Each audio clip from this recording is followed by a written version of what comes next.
This story begins on the grounds of Sioux City's 4th Academy. Today is the day when students become players of the inner world. Students of the 4th Academy are standing on top of a magic formation. From the stage, Principal Jinlong congratulates the students and says, "Today, the system will tell you your class once you enter this formation. Whether you become a strong swordsman, tenacious knight, agile assassin, or a powerful mage, fate will be the one to decide. You should believe that all of you will become outstanding individuals of your own classes." After motivating them, the principal shouts, "Activate the transfer formation." On the principal's command, that magic formation gets activated, and all the students standing on top of that formation start to teleport. Among those side character students is our protagonist, Leon. It has been 18 years since he reincarnated into this world, and finally, the day has come he was waiting for. This world is called Kaiji Star, a parallel world that is extremely similar to Earth. But unlike Earth, the artificially developed inner world suddenly descended, causing the human world to be overturned. Various difficult dungeons emerged around the world. Upon reaching 18 years of age, humans will get abilities through the transfer formation and use them to clear the dungeons. By killing monsters, they can level up and gain attribute points to increase their strength. Leon is teleported into a black space generated by the system. The system welcomes player Leon on his first time entering the inner world. The system asks Leon if he would like to roll for his class. This is very exciting for Leon, but he acts calm and says, "System, roll for my class." Inside, he is begging all of his ancestors to let him get a good class. After getting permission from Leon, the system starts the rolling progress. Suddenly, Leon gets covered by dark green flames. The flames don't burn him. Instead, they turn into skeletons and fly above his head. The system congratulates Leon on getting a hidden class. He awakes the hidden Necromancer class. "This is too amazing." Leon shouts, "Holy shit, this is so awesome." The reason why Leon is so happy is that a Necromancer is an extremely rare class that only one or two in the entire world can get. With a wave of a staff, countless top-notch undead creatures can be summoned from the gates of hell. As long as they have enough mana, they can become a one-man army. Leon knows that, in general, getting a hidden class means one will be more powerful than other people. Leon opens his status window to check his attribute page first. The status window shows that Leon's class is Necromancer, and his realm is Apprentice. His strength is 10, defense is 6, agility is 9, spirit is 0, mana is 10 out of 10. Health is 10 out of 10, and his experience is 0 out of 10. Everything was normal, but the most noticeable thing in his status window is his spirit, which is 0. Leon is too shocked to see that his spirit is 0. Where can one find a Necromancer who has no spirit? Leon is in great shock because the beginning attribute points are distributed randomly, like one's class, and the highest point one can get is 10. Spirit is the most important attribute for a mage. If it's below 5, then how the hell is Leon supposed to fight? The system doesn't understand human emotion and couldn't see how someone is feeling. At the time when Leon was in the biggest crisis of his life, the system asks him if he wishes to roll for his talent now. Leon, while crying, says, "Do it. Nothing matters anymore. I'm doomed. Even if I get an S-grade talent, it's useless if my spirit is 0. For viewers' general information, talents are divided into 7 grades.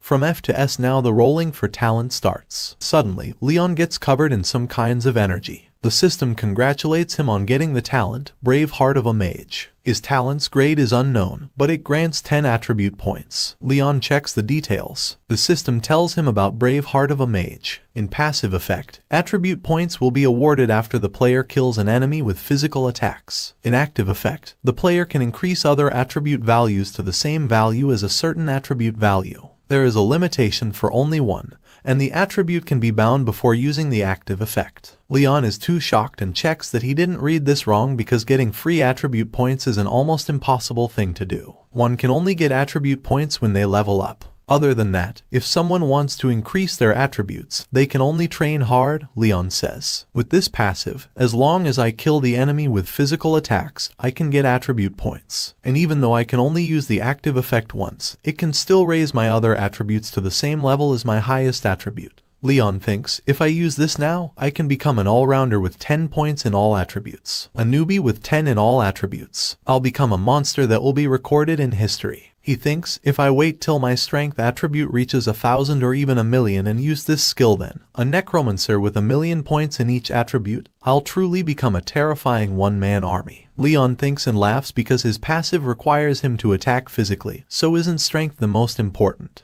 He raises his hand in excitement and tells the system to put all the 10 attribute points into strength. The system allocates the 10 points into his strength. Now his strength stat is 20, and other stats are the same. Next up is to register and finish the beginner task. Only after clearing the beginner task would it be considered a successful obtaining of the class. The system starts transporting Leon to the beginner task, and he disappears inside the pool of blue lights. After teleporting from the system-generated space, Leon arrives at a bridge made of rocks. He is teleported in front of a dark blue portal that leads to a beginner's dungeon. Also, on the bridge, there is a guide, to be exact, a hot elf with all the qualities of a waifu. The elf introduces herself as Elaine and asks Leon if he needs any help. Leon could not take his eyes off Elaine. He thought, is she really just an NPC? He was too disappointed. Leon told her that he is here to register and accept his beginner task. Elaine said, no problem, I will be happy to help. She summoned a box and gave it to Leon as a beginner's gift. Leon received equipment, an old robe and a beginner staff. He also got an F-grade skill book for summoning skeletons. Leon wore the robe and said, this is basically just an accessory. The summoning skill is useless to him since he has 0 spirit. But Leon loves the beginner's staff because it looks very strong. He said, with 20 points of strength, this staff is going to be very useful for hitting things. The elf was confused hearing what Leon was talking about. Leon turned around in confidence and asked Elaine,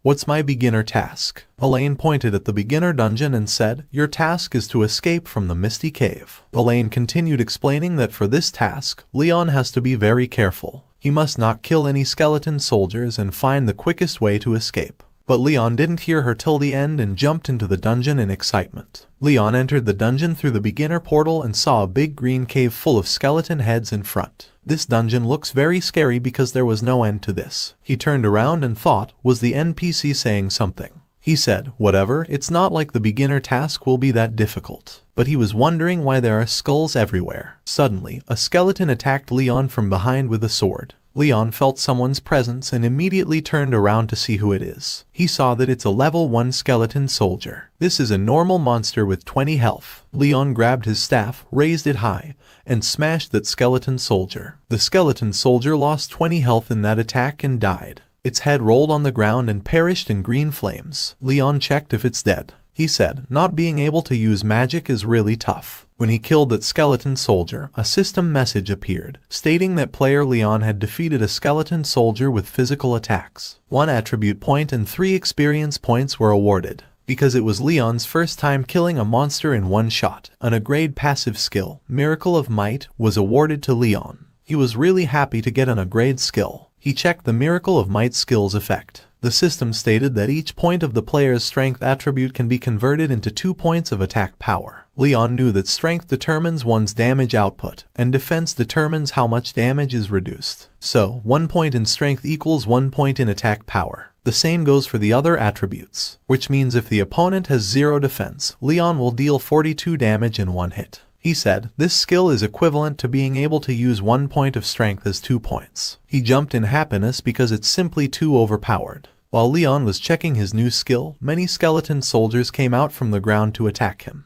When Leon saw the skeleton soldiers, he decided to focus on finishing his task first. They were the same as the previous skeleton soldiers. They immediately attacked Leon with their swords. Leon used his staff to deal 20 damage and killed them. When he killed 4 skeleton soldiers, he was awarded 4 attribute points and 12 experience points. Leon also leveled up and became a level 2 Necromancer. For leveling up for the first time, he was rewarded with 5 attribute points. Leon said, adding the 4 attribute points I got from killing the skeleton soldiers, my strength has now increased to 30 points. For a normal beginner, they're considered a genius if they have 10 points in one attribute. Leon thought, are the skeleton soldiers in this misty cave for us to farm levels? Then wouldn't that be too easy? But suddenly, something big comes out from the ground. It's a level 3 skeleton captain. This is also a normal monster but with 50 health and 15 strength points. When Leon saw that the skeleton captain has 15 strength, he thought, I will be in trouble if I get hit by this monster. But it only has 1 agility. I'll win if I make a move first. Leon tightly grabbed his staff and jumped to attack the skeleton captain.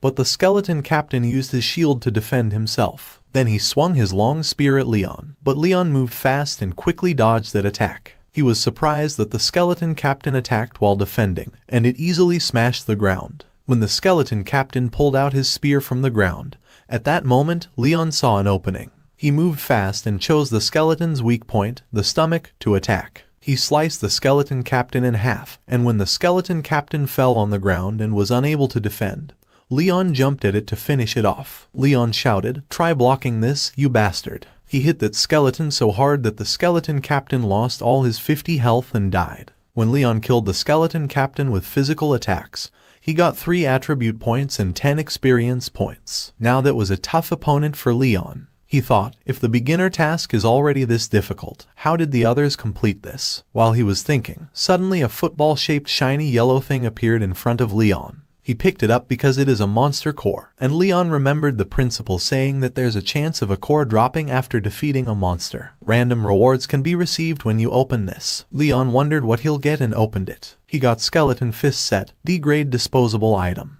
When it is in use, the next hit will have a 100% chance of causing critical damage. Leon said, "It's good but would have been great if it was a permanent item." Again, the skeletons didn't give time for Leon to rest and emerged from the ground to attack. Leon was surprised that there are more skeleton soldiers, and their numbers have increased. Skeleton soldiers surrounded Leon and attacked from all directions. Leon knew that even if he is level 2 now, his health is still a pitiful 20 points, so he has to be careful not to get hit accidentally. Leon moved fast and again killed the skeleton soldiers in one hit. He leveled up again after getting 30 experience points from killing those skeleton soldiers. His current experience points are 20 out of 30, and he was awarded 10 attribute points. It's a good thing that these skeletons only have 1 point in agility, so they cannot move fast, and Leon could kill them easily and level up. Now Leon's strength, mana, health, and experience points are in 2 digits. While Leon is struggling and killing the skeleton soldier, on the outside, all the students have escaped the dungeon and completed their beginner task and come out of the dungeon.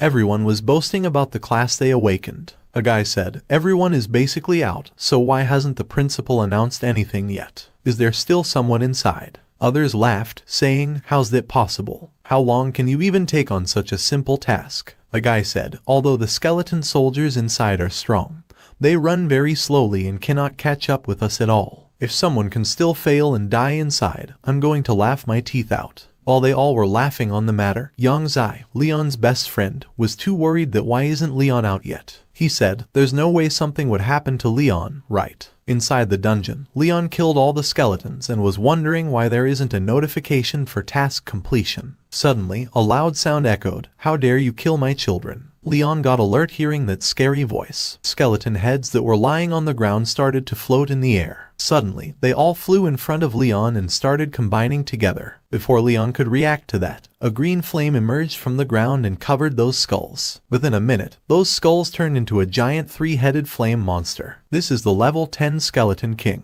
It's a normal level boss monster with 400 health, 45 strength, and 60 defense points. This monster has bone pierce and bone explosion skills. Leon was too shocked to see that monster. He said, "Are you kidding me? Why is there a boss in the beginner task? Do they want all the beginners to die?" The Skeleton King raised his giant wand to attack, and its target is Leon, who is just a level 3 Necromancer. Skeleton King's attack was strong, but it was not fast enough that Leon could not dodge it. When Leon saw the damage caused by the Skeleton King's sword, he thought, "Lucky I dodged that. If that had hit, I'd probably have died." Although this monster is strong, he's not very nimble, which is Leon's only advantage now. Monster's defense is as high as 60, and Leon is doubtful if his power will be able to break through it. He moved forward and, using his staff, Leon hit the Skeleton King on the stomach, and Skeleton King lost 32 health. His attack worked, although it only did 32 damage, which is to say, as long as Leon can successfully attack the Skeleton King about 10 more times,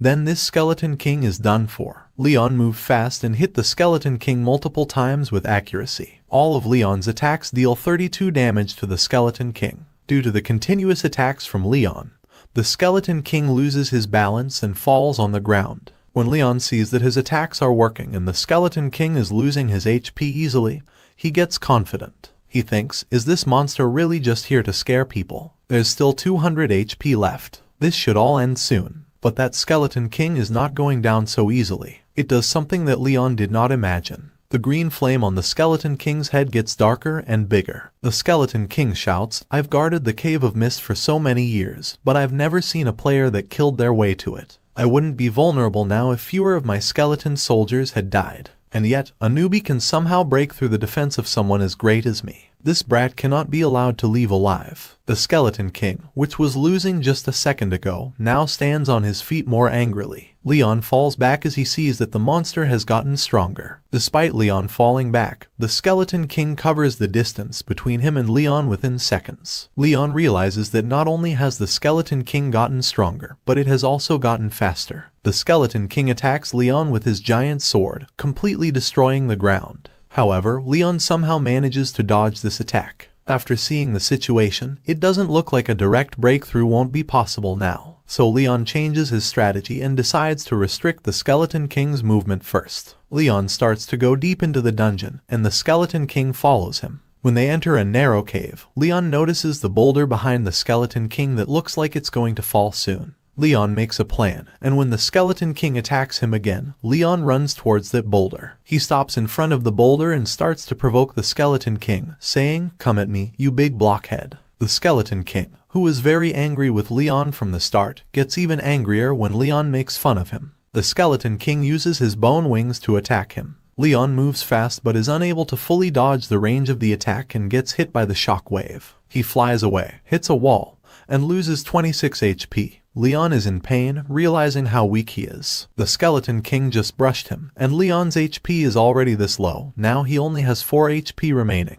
The Skeleton King rushes to attack Leon again. He is not going to let his chance to kill Leon go away. Leon, who has not even recovered from the last attack, is still lying on the ground, and when the next attack comes this fast, it is surprising for him. Leon forces his body to move and somehow succeeds in dodging the attack, making the Skeleton King miss him and hit the boulder. As Leon expected, the big boulder starts to crack and fall. The Skeleton King is not able to dodge those big falling rocks and gets buried inside. It loses 70 HP, and Leon, who only has 4 HP, somehow manages to escape unscathed. The Skeleton King does not die but gets stuck in those rocks. Now it only has 129 HP and is unable to move. This is the ideal situation to kill it. Leon can't hold on much longer. He has to end the fight quickly before it stands back up. The only option Leon has is to kill the Skeleton King in one strike. He jumps high above the Skeleton King and summons his skeleton boxing glove that he got from killing the skeleton captain.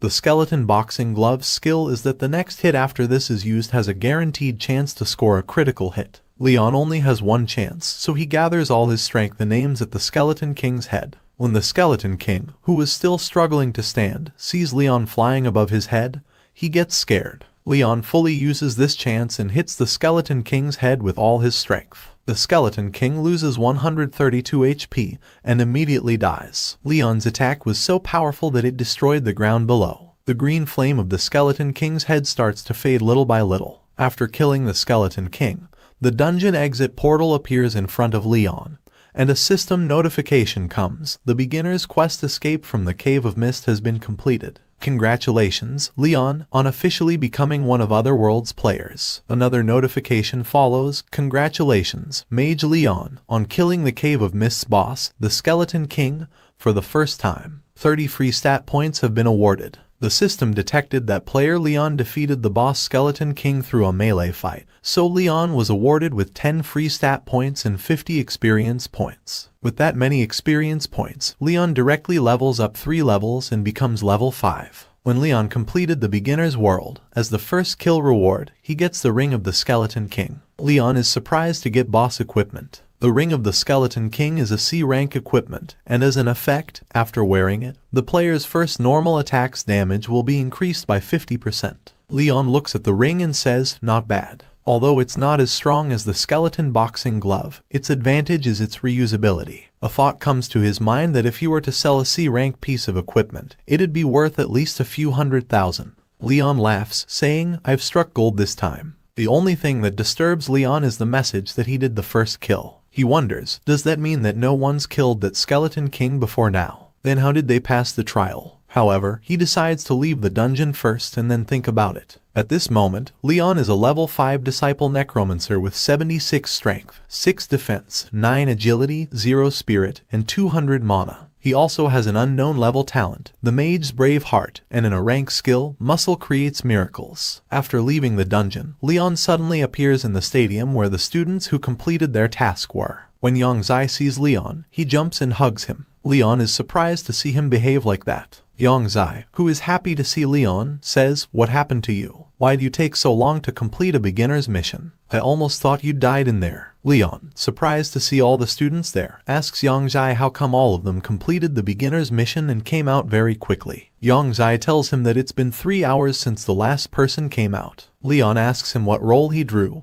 and Yongzai says, "I drew the mage," starting to explain what a mage is to Leon. All of this feels very strange, and Leon wonders if they got the same world. Suddenly, a blonde-haired boy approaches them and makes fun of Leon, saying, "So you were the last one to come out." The blonde-haired boy is Ma Fei, the class monitor of their class. Ma Fei tries to embarrass Leon in front of everyone, saying, "Leon, you're nothing but an embroidered pillow. What use does being handsome have? In the other world, talent is king." Leon doesn't reply to him and wonders why Ma Fei loves to pick fights with him. Suddenly, Principal Jinlong comes to the stage and announces that since everyone's already enrolled in the other world, tomorrow the entire class will take part in the beginner's training. He says, "Students, let's all introduce ourselves, our roles, and our talent to get to know each other better." Side character students start introducing themselves. One happily announces that he is a soldier with a D rank talent. Another says, "I'm an assassin, also with D rank." Another student with a sad expression says, "My talent is F rank. I think I'm screwed." A beautiful girl, Zhao Ziyu, becomes a mage and healer. With her attractive figure and speech, she attracts all the male students' attention, fully qualifying for the waifu criteria. Another girl, Zuyu, gets the role of a paladin and awakens a B-rank talent. Her appearance is that of a lowly, but her stats are that of a warrior. The next one is Ma Fei, who has the role of a swordsman and a B-rank talent, as well as high scores in all skills. An individual like him is lucky to have the skills he possesses. The other students are surprised at his class and talent, as everyone knows that a swordsman is an extremely powerful class in the other world. The guy remarked, "The class monitor is blessed by the heavens." Looking at the students, Principal Jinlong thought, someone with a B-rank talent can already be counted as being amongst the ranks of geniuses. Looks like this batch of students isn't bad. Finally, it was Leon's turn. Surrounded by an aura of dark green flames, he announced that he had gotten the role of a necromancer. However, he didn't reveal his talent, saying, "It's not convenient for me to reveal my talent at this time." The real reason why he did not reveal his talent rank was that he himself doesn't know his talent rank is hidden. After hearing his class, even the principal was thrilled that one of his students had awakened the Necromancer class. He told everyone that the Necromancer is a rare hidden role. The other students were even more surprised to hear that. A guy said, "There was once a Necromancer who wiped out another union on his own." Ma Fei, who was making fun of Leon, was now tense. He couldn't believe what he heard and reassured himself, thinking, what if it's a hidden role? Mages are famously fragile roles, and they're the most afraid of someone getting close to and killing them. Moreover, necromancers are even weaker than regular people because of the many years they spend in contact with the undead. In addition to that, it takes an extremely long time to cast a summoning spell, and it could be said that they have no teammates to protect them. Assassins, swordsmen, and similarly attack-focused roles are the necromancer's best friend. Ma Fei looked at Leon's back with a smug smile and thought, since he didn't state this talent's rank, I'm sure it's because his talent was too low ranked, and he felt embarrassed saying it out loud. But the other students were not so envious and were only surprised at how reserved and tactful Leon's class is. A guy said, "Leon isn't arrogant or irritable. Is this the attitude that a genius has? He has a hidden role but is still so modest. I can't possibly compare to him." Another guy said, "This must be the difference between a genius and us ordinary people. Even his personality is so grounded. If I were to draw a hidden role, I wouldn't be able to be as calm as Leon." Well, they all were looking at him with respect in their eyes, but Leon is a necromancer who can't cast even a single spell and is only slightly stronger than a normal person. Leon doesn't even know if he can protect himself in the beginner's training, so why would he dare to make a big fuss over this? Leon was scared, thinking, what should he do when his classmates realize he can't summon even a single undead creature? He had so many questions and so few answers. At the same time, Principal Jinlong was very impressed by Leon. He was thinking that once Leon completes the beginner's training, he will definitely be able to enter the nation's top universities. After everyone introduced themselves, Principal Jinlong announced that today's class ends here. Everyone, go home and prepare for tomorrow's beginner's training. Leon tried to go home but got caught by his friend Yongzai, who said, "Leon, you're really awesome. Why couldn't I have drawn the necromancer role instead?" But in the end, he wasn't so bad himself as he had 8 spirit points. He showed his stats to Leon and said, "My talent is not bad, right?" Leon, remembering his shameful 0 in spirit stat, told Yang Zai that talent doesn't matter. Hard work can make up for clumsiness. Leon thought that Yang Zai's stats are all single-digit numbers. Then doesn't having 76 stat points make me a god-level being? After that, Leon finally came home, and when he entered the house, he said, "I'm home." But there was only silence and emptiness. This is the house his parents left behind. After his parents disappeared, he always called out "I'm home" every time he returned home. In his memories, his father and mother would do the same every time they returned home. Unfortunately, now he could only remember them, and all he had left behind was one picture of them together. His parents in this world were very good and kind people. But when Leon was 6, his parents said they had to go on a trip to the capital, and then they suddenly, mysteriously disappeared. After that, Leon became an orphan. Looking at the photo, Leon thought it had already been 12 years since they disappeared. He wondered where they could have gone. So, Leon decided that he must get into the capital's university and find out the truth behind it all. The next day, Leon, along with the rest of the students, showed up at the place where the beginners were practicing. Principal Jinlong stood in front and said, "I only have one request for today's beginners training." In a serious and gloomy voice, he said, "If you think you can't do it, please remember to back down immediately. Even if you fail the training, it's better than dying during it." Hearing this, the students were really scared. But the principal calmed them down, saying, "There's no need to be too nervous. The beginner's world isn't very dangerous and won't cause players to die. However, everything has an exception." The principal told them that there was previously a catastrophic incident where a singular beginner's world caused a class of 40 to be completely wiped out, and they vanished without a trace. Till this day, no one knows what kind of horrifying beginner's world that was. All they know is that the world was called Nightmare Village. Hearing this, the poor students were scared and confused. All their confidence in their own abilities vanished without a trace. The principal continued to play emotional swings with them and again said, "There's no need to be so solemn either. As long as you leave the other world in time, you'll be in no danger." And they were told to get ready because once the stopwatch reaches 0, it's time to enter the other world. Immediately, the countdown began, and 10 seconds flew by like a blink of an eye. With that, the beginner's training has begun. Dark streams of energy covered all the students, and with a flash of dark lightning, everyone moved to another world where they were to take the tests. From the looks of it, the village was the most ordinary and quiet. While Leon continued to look around, Ma Fei began to smugly reassure all the students, convincing them that he will protect everyone. Ma Fei asks everyone to follow him. He will bring everyone to success. Thinking, so what if Leon is a necromancer? He will prove that only he, Ma Fei, is the most suitable to be this class's leader. He is the strongest man in the whole class. But Leon is feeling strange, thinking, what kind of beginner's world is this? Why haven't there been any system prompts? Suddenly, everyone hears a voice from behind. A blue old man appears, saying, "Such a pity." When they turn their heads to that voice, they see an old man. His whole body is blue. The old man says to everyone, "You're all so young. It's such a pity." Everyone gets really surprised, asking, "Who is this NPC?" Leon is also curious. He asks the old man, "What do you mean by that?" The old man ignores their question and welcomes them to Nightmare Village. Suddenly, a blue window pops up in front of everyone, saying, "Welcome to the Beginner's Training Nightmare Village. Difficulty, Beginner's S rank." The beginner's training's difficulty is calculated separately from the other worlds. A beginner's S rank is roughly equal to a normal world's E rank. Training requirements: leave alive. Find the secret at the core of Nightmare Village. Everyone gets really shocked after seeing this Nightmare Village, because everyone knows the Nightmare Village that killed 40 people, the one that no one's passed before. They start running to the village gate, saying they want to go home. They don't want to play anymore. Ma Fei asks everyone to stop, saying, "Don't worry. He will definitely lead everyone out of Nightmare Village." But Leon knows an E-level world needs you to at least have a level at the early stage. But they're all disciples, how can they pass this? Levels in the other world are divided into 4 levels: Disciple, Early Stage, Middle Stage, and Late Stage. Disciples are level 1-10, early stages are 11-20, and so on. Suddenly, the man who wants to go home. They were bounced back as soon as they got near the door. The old man asks everyone to stop struggling.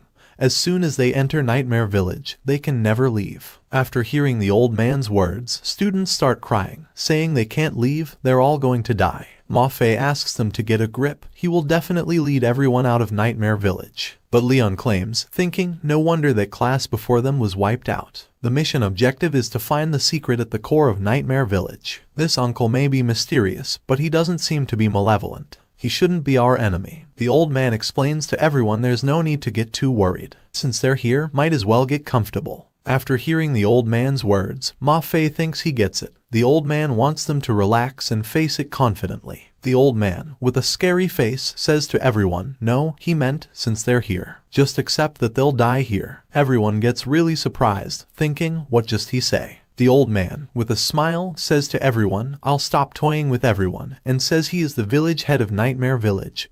Wogan. There are 2 requirements for living in Nightmare Village. 1. They can live in any of the empty houses, but they can't, under any circumstances, touch the black stones on the door. 2. They must return to the house before dark and close the windows and doors. They can't open them no matter what. Leon, who is really curious, asks the village head why can't they come out after dark. The village head, who is really suspicious, says to Leon, he'll understand once the night comes. After that, everyone decides to listen to what the village head said and find a house to hide in first. They divide into 4 groups, 11 students in one group. After a moment later, Leon finds a suitable house with his group. After they go into the house, the white-haired girl asks everyone for safety, saying, let's rest on the 2nd floor tonight. Leon, who is standing there, one of the girls asks him, if there's any danger later, remember to protect me. I'm a healer. I can give you a lot of HP. The white-haired girl, seeing this, comes to the red-haired girl and says, how can someone be so shameless? Can't she see there are so many classmates watching? Zhao Ziyu says to the white-haired girl that she is okay with it.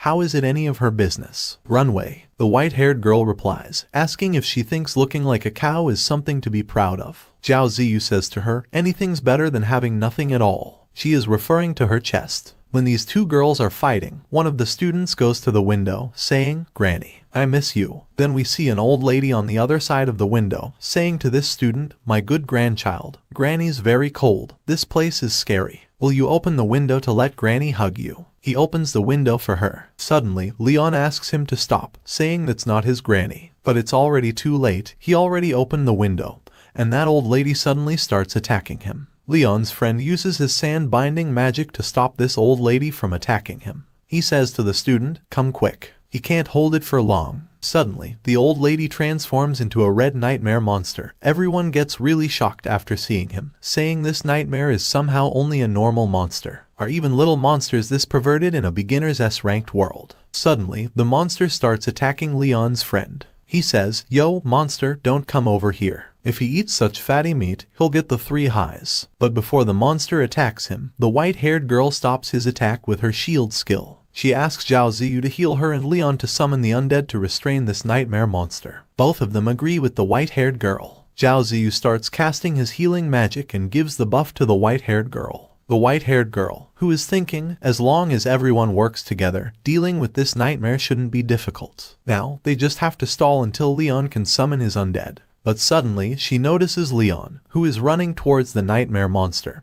He is going to attack him with his staff. Leon's friend explains to him that's not how he uses a staff because if the nightmare gets close to him, he'll die. But Leon doesn't pay any attention to him. He uses his staff and attacks the nightmare monster. With one strike, he kills the nightmare monster. Everyone gets really surprised, saying, a nightmare with 50 HP was killed in an instant just like that. Do all necromancers fight like this? After killing that monster, Leon asks everyone, look at this. The nightmare that was killed became a black stone, and it's dissipating. The white-haired girl, after seeing this black stone, says to everyone that the symbol on this thing's identical to the one on the doorframe. They're both of Nightmare Village, so that shouldn't be odd. Leon, who is thinking that this is really strange and thought if there's a bug, asks why didn't he get any stat points despite killing a nightmare with a melee attack. The white-haired girl asks Leon if he noticed something. Leon replies that nothing, he might be overthinking. The next day, everyone says thanks to the heavens for Zuoyu and Leon last night.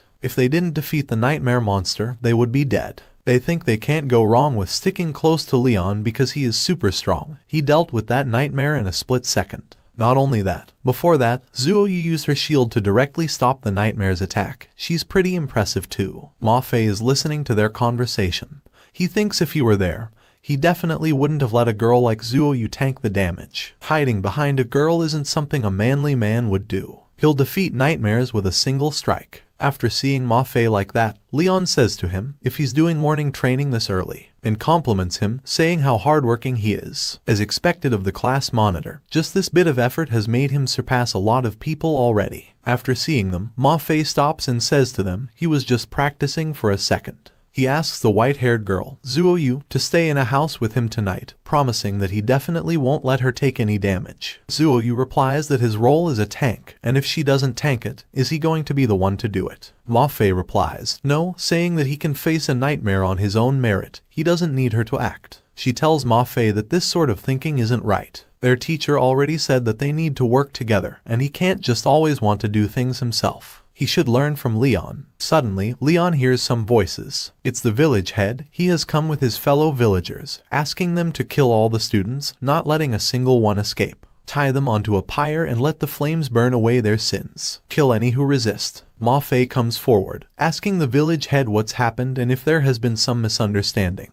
The village head replies that there is no misunderstanding at all. He asks if Ma Fei is very clear on the good deed he did last night. Leon is really curious, thinking that there's around the same number of village people as there is in their class, and their ages don't seem to be that different either. But before Leon says something, Ma Fei asks the village head if he means they killed a nightmare last night. The village head is silent. Ma Fei says that those are the protector spirits of Nightmare Village. They must have broken the rules of Nightmare Village last night, so the protector spirits tried to punish them. Obviously, the protector spirits will be angered, and the villagers will end up suffering alongside them. They should die 1,000 deaths for their sin. Die 1,000 deaths. Ma Fei asks the village head if there is any way to save a nightmare, a protector spirit if they've accidentally killed it. The village head replies that there is a solution. If the person who's angered the protector spirits must remain outside the house when night falls. He asks who among them has this kind of courage. Ma Fei is really nervous, thinking that no one knows just how many nightmares there are in Nightmare Village,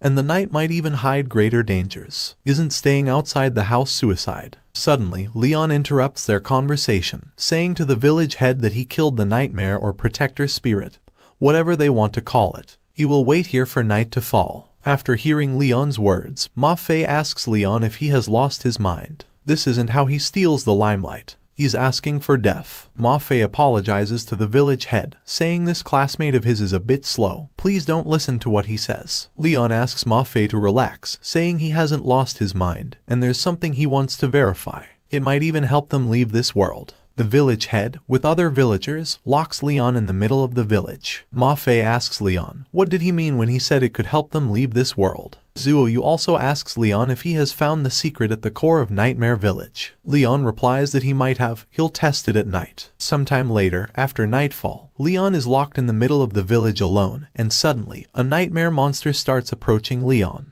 He suddenly attacked Leon, but someone stopped the nightmare monster with his sand binding, so it couldn't attack Leon. The one who stopped this monster is Leon's best friend, Young Xiang Dai. He asked Ma Fei to act quickly, as he could only control that nightmare for a second. Ma Fei, who was attacking the nightmare monster, asked him to relax, saying, I, Ma Fei, will definitely take good care of you all. As a true swordsman, one man and one sword can conquer all enemies in this world. Suddenly, the nightmare monster got free from Young Xiang Dai's sand binding and started attacking Ma Fei. After witnessing some moves from the nightmare monster, Ma Fei thought, he is so fast. Did Leon really kill something like this while being just a mage? This is impossible. If Leon can do it, he can also do it. So, he used his defense-breaking strike and attacked the nightmare monster. While Ma Fei was fighting with the nightmare monster, Leon's friends came to rescue him. Leon asked them why they were all out here. The white-haired girl replied that they were scared Leon would be in danger alone, so they came to help, considering it a kind of repayment. However, the white-haired girl couldn't remove the chains from Leon's hands. She asked them to wait for Ma Fei to break these chains with his sword.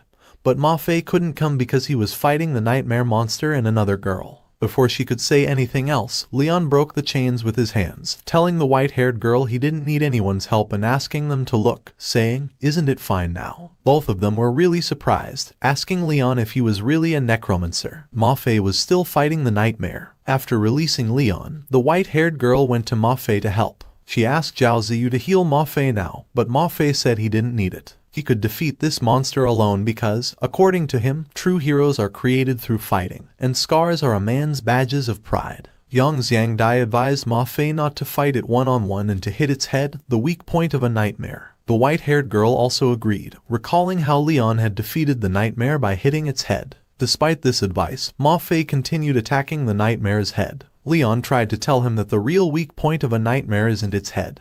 But Ma Fei didn't listen, thinking Leon was scared that he would surpass him. Leon needed the help of his teammates to deal with a nightmare, but Ma Fei only needed a sword. He asked Leon to watch his next strike carefully and used his sword skill to cut the nightmare multiple times. However, the nightmare only lost 5 HP. Ma Fei was confused and asked the nightmare what happened, stating that he hit its weak point, so it should have been one-shotted. He then questioned Yang Xiangdai if he was trying to stall him. After witnessing this, the white-haired girl thought something was wrong because Leon had one-shotted the nightmare by attacking its head. Yang Xiangdai also agreed, saying it was an issue with Ma Fei's thinking, not being as good as Leon. Angry at this, Ma Fei thought, I'm not as good as him. I, a swordsman, cannot compare to him, a necromancer. They asked Ma Fei to come back, warning him that he would definitely die if he took another hit. The white-haired girl asked Ma Fei to let Leon do it instead.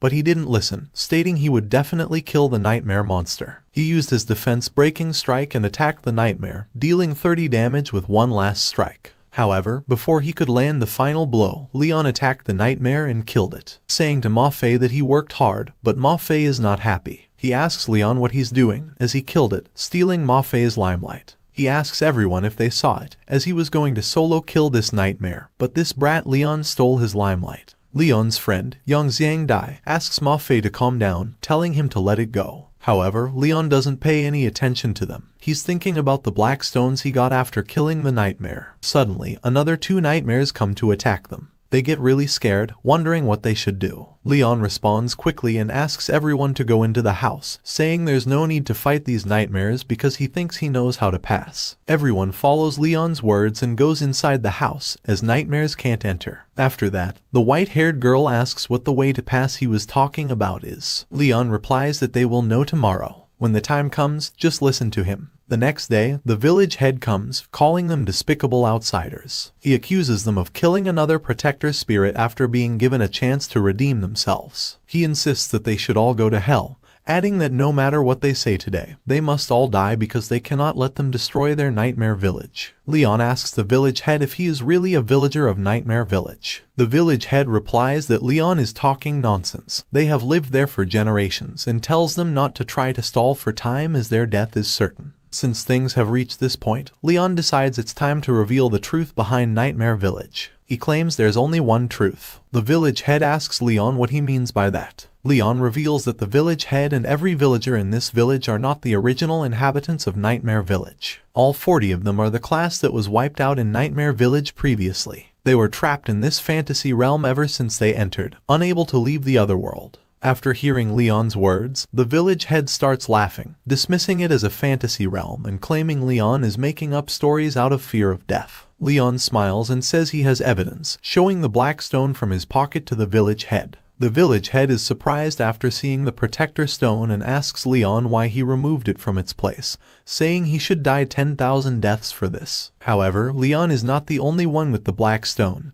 Leon's friends also have black stones. The village head is really nervous after seeing everyone with black stones because, according to him, the protector stones are high-level holy objects that protect them from nighttime attacks. He warns that if anyone tampers with them, heavenly punishment will be laid upon them. Leon replies that these aren't just protector stones. The entire fantasy realm is made up of these black stones with mysterious symbols on them. As long as they shatter the black stones, cracks will appear in the fantasy realm. So, Leon and his friends break the black stones together, and suddenly cracks start appearing in the sky. After that, the village head starts remembering how he got trapped in Nightmare Village, promising the principal to bring everyone back safely. He recalls that as long as they work together, they can definitely finish the beginner's training. However, the assignment they received was the Nightmare Village, and when they entered, nightmare monsters started attacking them. He asks everyone not to panic, as there must be a way to leave. Suddenly, something happens, and everyone changes into the nightmare villagers, and he remembers now that He was the class monitor when suddenly a system notification popped up, saying, "A player has found the secret at the core of Nightmare Village and successfully awakened its villagers. Mission successful. Rewards given will be calculated based on everyone's individual ratings." Everyone was really happy after passing a really difficult exam.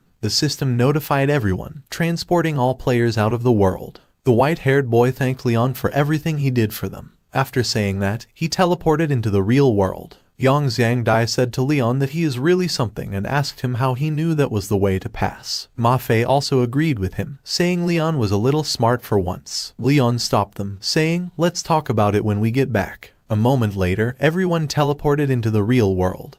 But Leon and his friends could not teleport. The white-haired girl asked Leon why they were still here and if they didn't pass. But before Leon could say something, a system notification popped up, saying, "Congratulations to 5 players on destroying the Black Nightmare Stones. A new mission has been issued. Retrieve the Heart of Nightmares. Mission difficulty E rank." Outside the Nightmare Village in the 4th campus, Principal Zhu Jinlong is really surprised after seeing that they all passed the Nightmare Village. However, he notices that Leon and a few others haven't returned. He wonders if they activated a hidden mission. If that's the case, and they successfully complete the mission, they'll be able to pick from any university in the country based on that achievement alone. But beginning a hidden mission is usually extremely dangerous, and this is the Nightmare Village's hidden mission to boot. They're all newbies, so will they be strong enough to complete it? In the Nightmare Village, Ma Fei asks Leon what they should do now because he is only level 3. And everyone's level should be about the same. With how weak they are now, entering a hidden mission would be suicidal. Zhao Ziyu also agrees with them, saying they know nothing about this Heart of Nightmares, so where would they even go to retrieve it? The white-haired girl asks if it might be possible that they only needed to awaken village head Wogan and the rest, and that there wasn't a need to break the black stones in the first place. Leon also says that he knows. In the other world, a hidden mission is an opportunity that you can only stumble upon but not look for. Leon must have known all along that breaking the black stones would activate a hidden world, so he asked them to break them along with him. Right. He calls Ma Fei his big brother Yu, and he doesn't normally call him big brother Leon. He says he doesn't normally call him big brother for nothing. He didn't take on the hidden mission by himself and was willing to bring them along to seize this opportunity together. Ma Fei thought that he didn't think that Leon would somehow be willing to share this kind of opportunity, saying, "Just you wait. Although I may not have been your match in the newbies training, I will definitely complete this hidden mission before you." Some time later, many level 5 nightmare monsters start attacking them. Nightmares want to kill all of them, and everyone gets really scared after seeing so many of them coming at once. Yang Xiangdai says that they can't defeat them. The white-haired girl asks everyone not to go running off on their own. She asks Ziyu to prepare to heal her at any moment and uses her shield magic. She asks Yang Xiangdai to restrain their movement and asks Ma Fei to attack. Ma Fei uses his defense-breaking strike to attack the nightmare, but he is really confused, thinking, why? He only dealt 10 points of damage with one hit, and on the other side, Leon one-shots it with that hit. On the other side, Ziyu asks Zuoyu to hurry up as her mana's almost gone, and Zuoyu's almost out of HP too.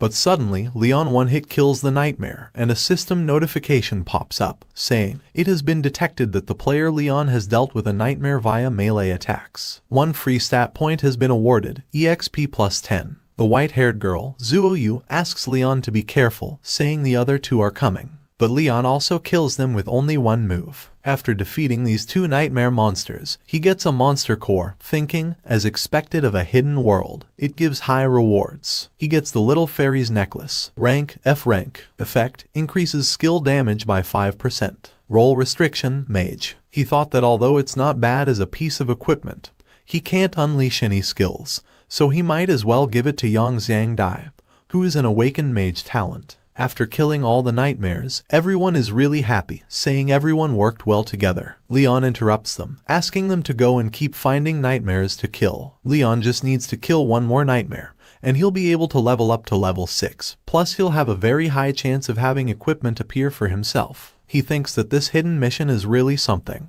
Yang Xiangdai asks Leon, saying, "If I remember correctly, the hidden mission was something along the lines of getting us to retrieve the Heart of Nightmares." Leon replies that the Heart of Nightmares must be on a nightmare, so they won't go wrong killing nightmares. Leon asks them to follow, but suddenly the ground collapses, and everyone falls into the basement. Leon is thinking, where did they fall down to? Why is the floor so soft and squishy? Yang Xiangdai asks Leon why he is sitting on his butt and if he can get off his butt first. Leon, who is still thinking about why the floor here was this soft, asks everyone if they are fine. Everyone replies that they're fine. Yang Xiangdai asks everyone why there is such a strong smell here. Did they fall into a sewer? Zuoyu explains that this place isn't aired out, so the dead bodies and feces of small animals and whatever else will rot here. It's very normal for there to be a smell. Suddenly, Zhao Ziyu notices something. She says that's not right and asks them to take a look over there, saying it's the smell of its breath. When everyone turns their heads to where Zhao Ziyu is pointing,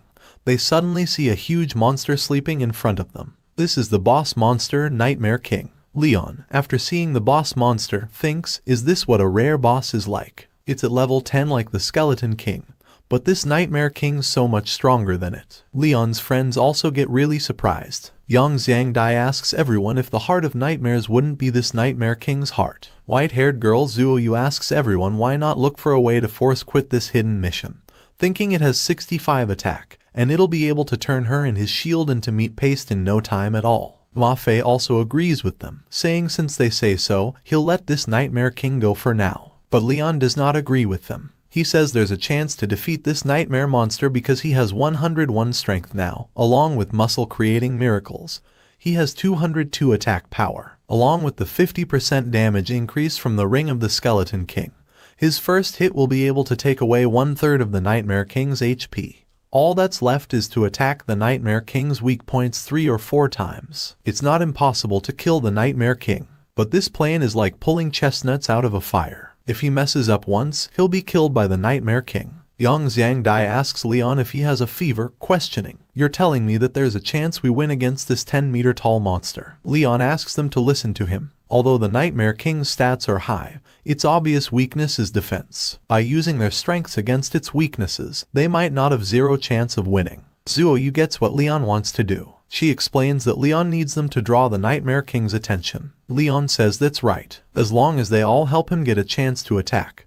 He swears he'll be able to kill the Nightmare King. Leon also says that this is extremely dangerous. The Nightmare King's agility is higher than theirs, and he fears none of them will be able to withstand even one hit with the amount of attack it has. So the 4 of them have to work together to restrain it. Everyone agrees with Leon, saying they trust him, and there's life in Leon's hands. Ma Fei asks Leon not to try to show off if he can't do it, and it wouldn't be shameful if they ran away from such a strong boss. Leon asks them to relax, saying he is confident with his plan. After resting, Leon jumps on top of the Nightmare boss because as long as they don't attack the Nightmare King, it won't wake up. The first hit is the most important, and he has to find the weakest point on the Nightmare King. Suddenly, he notices something shining on the Nightmare's back, thinking it looks like this must be the Nightmare King's weak point. So, he prepares to attack the Nightmare with his full power, giving 508 damage to the Nightmare. Everyone gets shocked after seeing how much damage Leon gave him, thinking, is this the kind of damage a mage can do? Suddenly, a system notification pops up, saying, the player Leon has shattered the heart of nightmares. The mission is being changed. The Nightmare King has awoken. The mission has been successfully changed. Current mission, kill the Nightmare King. Difficulty, a rank. Leon asks everyone to get ready,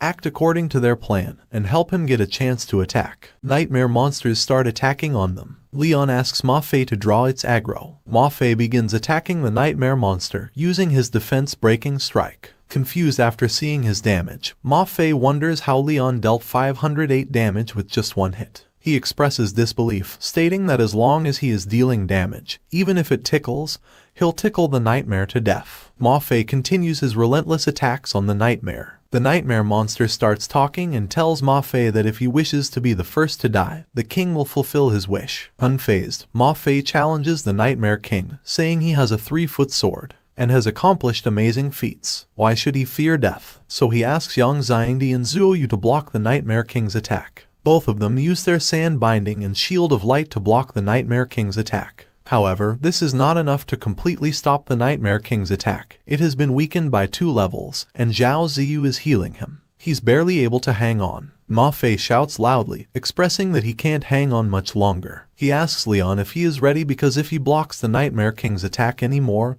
he will die right here. After that, Leon attacks the Nightmare King with his full power, dealing 182 damage. After Leon's attack, a system warning blares, announcing that the Nightmare King's HP is dangerously low, and it's about to activate the Realm of Nightmares. Suddenly, everyone is surprised. Yang Xiang Dai informs them that the spell does AoE damage, and they can't block it. Leon realizes he can't let the Nightmare King have the chance, as he's confident Wogan, the Nightmare Village head, and the others have been stuck here due to this attack. He prepares to counter the spell, determined to stop it. After this, the Nightmare King has only 128 HP remaining. Leon believes one more hit will complete the Nightmare Village quest, so he readies himself for a final blow. Jumping into the air to deliver the decisive strike, Zhao Ziyu warns Leon to be careful because she's run out of mana, so she can't heal Leon now. Leon replies, telling her he doesn't need healing, and attacks the Nightmare King with his full power. After that, a system notification pops up, congratulating the player Leon for killing Nightmare Village's boss for the first time and awarding 30 free stat points. It's detected that Leon defeated the Nightmare King boss with melee attacks, earning him an additional 10 free stat points and plus 50 EXP.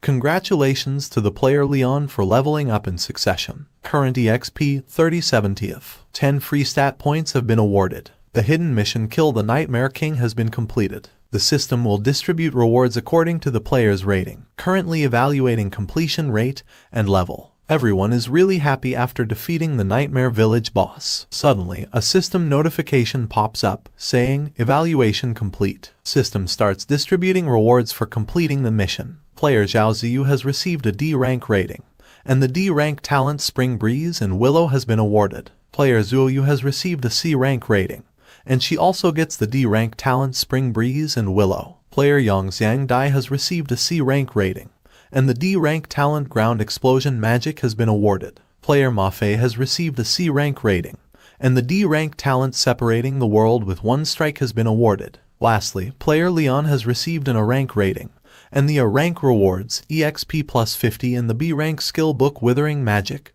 have been awarded. However, Leon can't use this talent for now because his spirit status is 0. But at least there's still the Nightmare King's soul, so he says to the Nightmare King to drop some good stuff for him. After that, Leon receives a dragon-piercing sword, which is a B rank. However, Leon isn't happy because he can't use a sword. He thinks about how unlucky he is and questions why the Nightmare King would drop a B rank sword for him. Ma Fei, on the other hand, is really excited to see a B rank sword. Leon throws the sword to Ma Fei, saying it's all his. Ma Fei is confused, wondering why Leon is giving him a B rank sword like this. Leon explains that he is the only one using a sword, and since he can't use it, who else could he give it to besides Ma Fei? After that, Ma Fei asks Leon if he doesn't know the value of B rank equipment. Many players might not even be able to buy one, no matter how much they spend. If Leon were to sell this, he could get a house in the capital. But Leon doesn't care and asks Ma Fei to go and have fun with it. He starts inspecting the Nightmare King's soul carefully,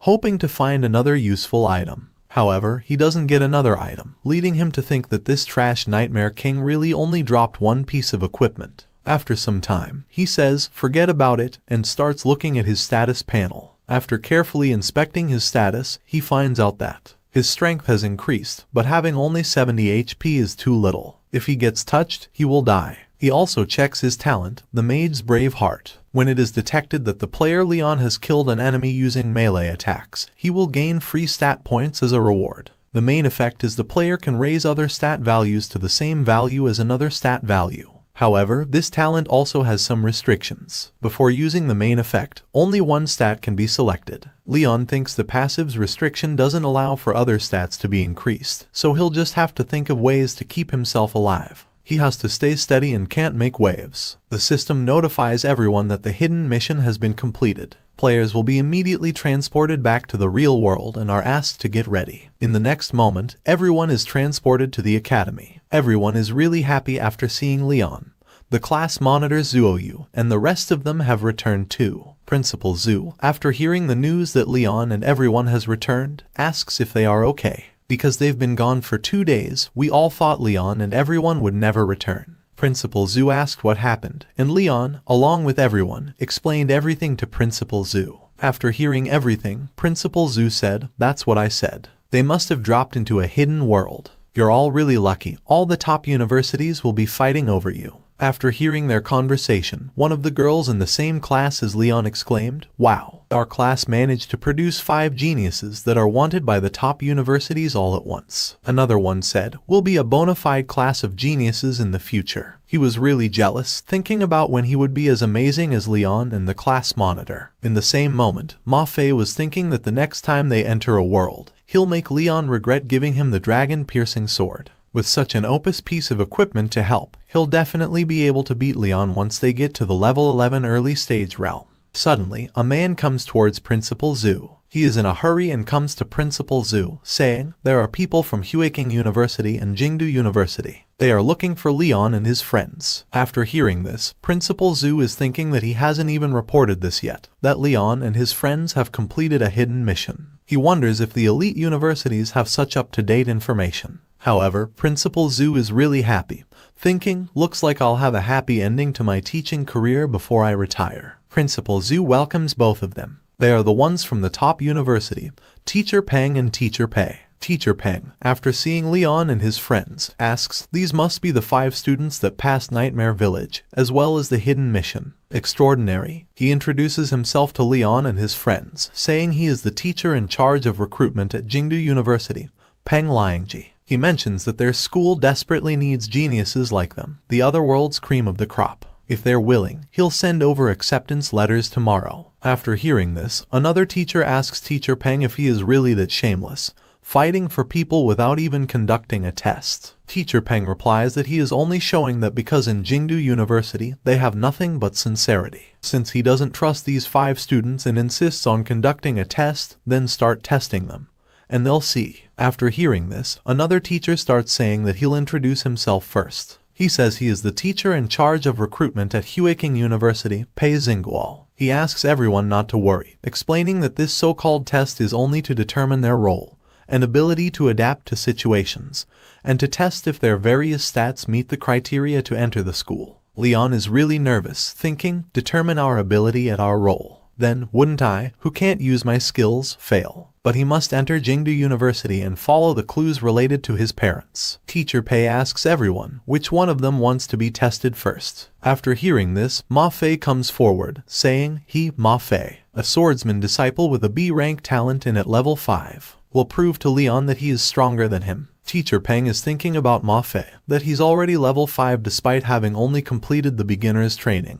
and he even has a B-rank talent. Prodigies like him don't appear often. Ma Fei is good-looking and tall, making Teacher Peng think that he even looks like he's meant to be in Jingdu University. Teacher Pei is really impressed by Ma Fei's courage, so he activates his shield skill and asks Ma Fei to attack. After hearing this, Ma Fei prepares his attack and asks Teacher Pei to be careful, saying he will not show any mercy. He uses his world-separating strike and attacks Teacher Pei. Teacher Pei gets really surprised after seeing Ma Fei break his defense. Although Teacher Pei is a gunman disciple and defense isn't his strong suit, he is still level 25. Teacher Pei is really happy after seeing this and congratulates Ma Fei. The world-separating strike of Ma Fei is an extremely rare shield-breaking technique. It can increase the attack power of the tip of his sword. Not bad at all. Ma Fei thanks Teacher Pei for the praise. Another teacher also gets impressed, saying not only that, even if Ma Fei's strength were concentrated in one area, his strength stat must be extremely high, 35 points at least. Judging by the speed of his attack, his agility's quite high too. After hearing this, Ma Fei's classmates get really shocked,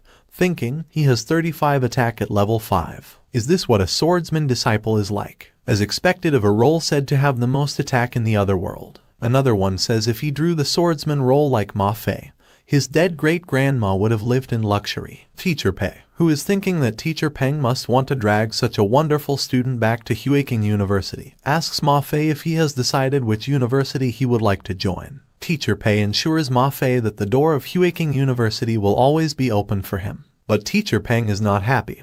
He asks Ma Fei to join Jingdu University, promising to provide him with the best resources possible. Ma Fei replies, how about the others get tested first? He would like some time to think because he wants to see which university Leon wants to go to. He will go wherever Leon goes, thinking he must outclass Leon in every way. Teacher Pei agrees with Ma Fei, saying they will continue the test and asks the next student to come forward. The next student steps forward and introduces herself, saying her name is Zhao Ziyu, and she is a healer. She uses her skill, like a fresh breeze, to heal her whole party. Teacher Pei gets really surprised, thinking she can heal the whole party despite only being level 4. Next is Zuoyu. She uses her shield skill to block Teacher Pei's attack. Teacher Pei is impressed, thinking that she has such strong defensive ability despite only being level 4, and a part of the attack inflicted on her shield will be reflected. Teacher Pei asks Zuoyu if this is her talent, and she says yes, explaining that this is her D-rank talent, damage reflecting armor spikes, which can reflect 20% of the damage she receives. Teacher Pei is really impressed with Zuoyu's skill, stating that attacking her is like attacking himself, and to someone with the meat shield role, there's nothing more useful than this talent.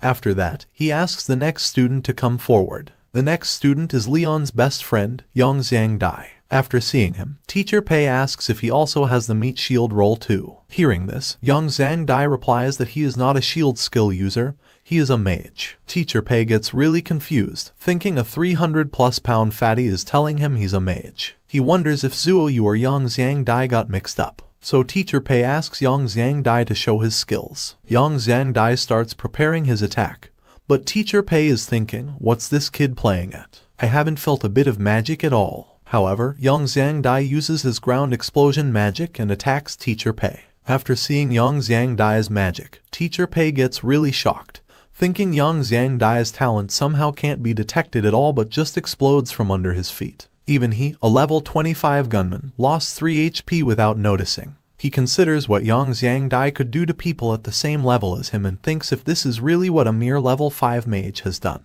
So he decides to get someone to pay very close attention to this, perhaps Principal Zhu. After all, Principal Zhu has created 5 geniuses in his school already, and who knows if he's secretly overpowered. Lastly, Leon comes and introduces himself, saying his name is Leon, and he is a level 7 necromancer with a talent ranking unknown. After hearing that Leon is a level 7, Teacher Peng gets shocked, thinking he's a whole 2 levels higher than the other 4. However, he is really confused because Leon doesn't reveal his talent. So he thought, could it be because his talent ranks too low, so he doesn't dare to say it. Teacher Pei says to Leon that they will carry out the test first and see what the results are. Leon agrees with them, but Teacher Pei is really curious, thinking, what kind of undead creatures can Leon summon? He can ignore being injured once by a new disciple, but if he, Pei Xingguo, were to be injured by one again, then he might as well go home. Leon gets ready and starts attacking Teacher Pei, but Teacher Pei is really confused, thinking, Leon is a necromancer, so why isn't he summoning the undead?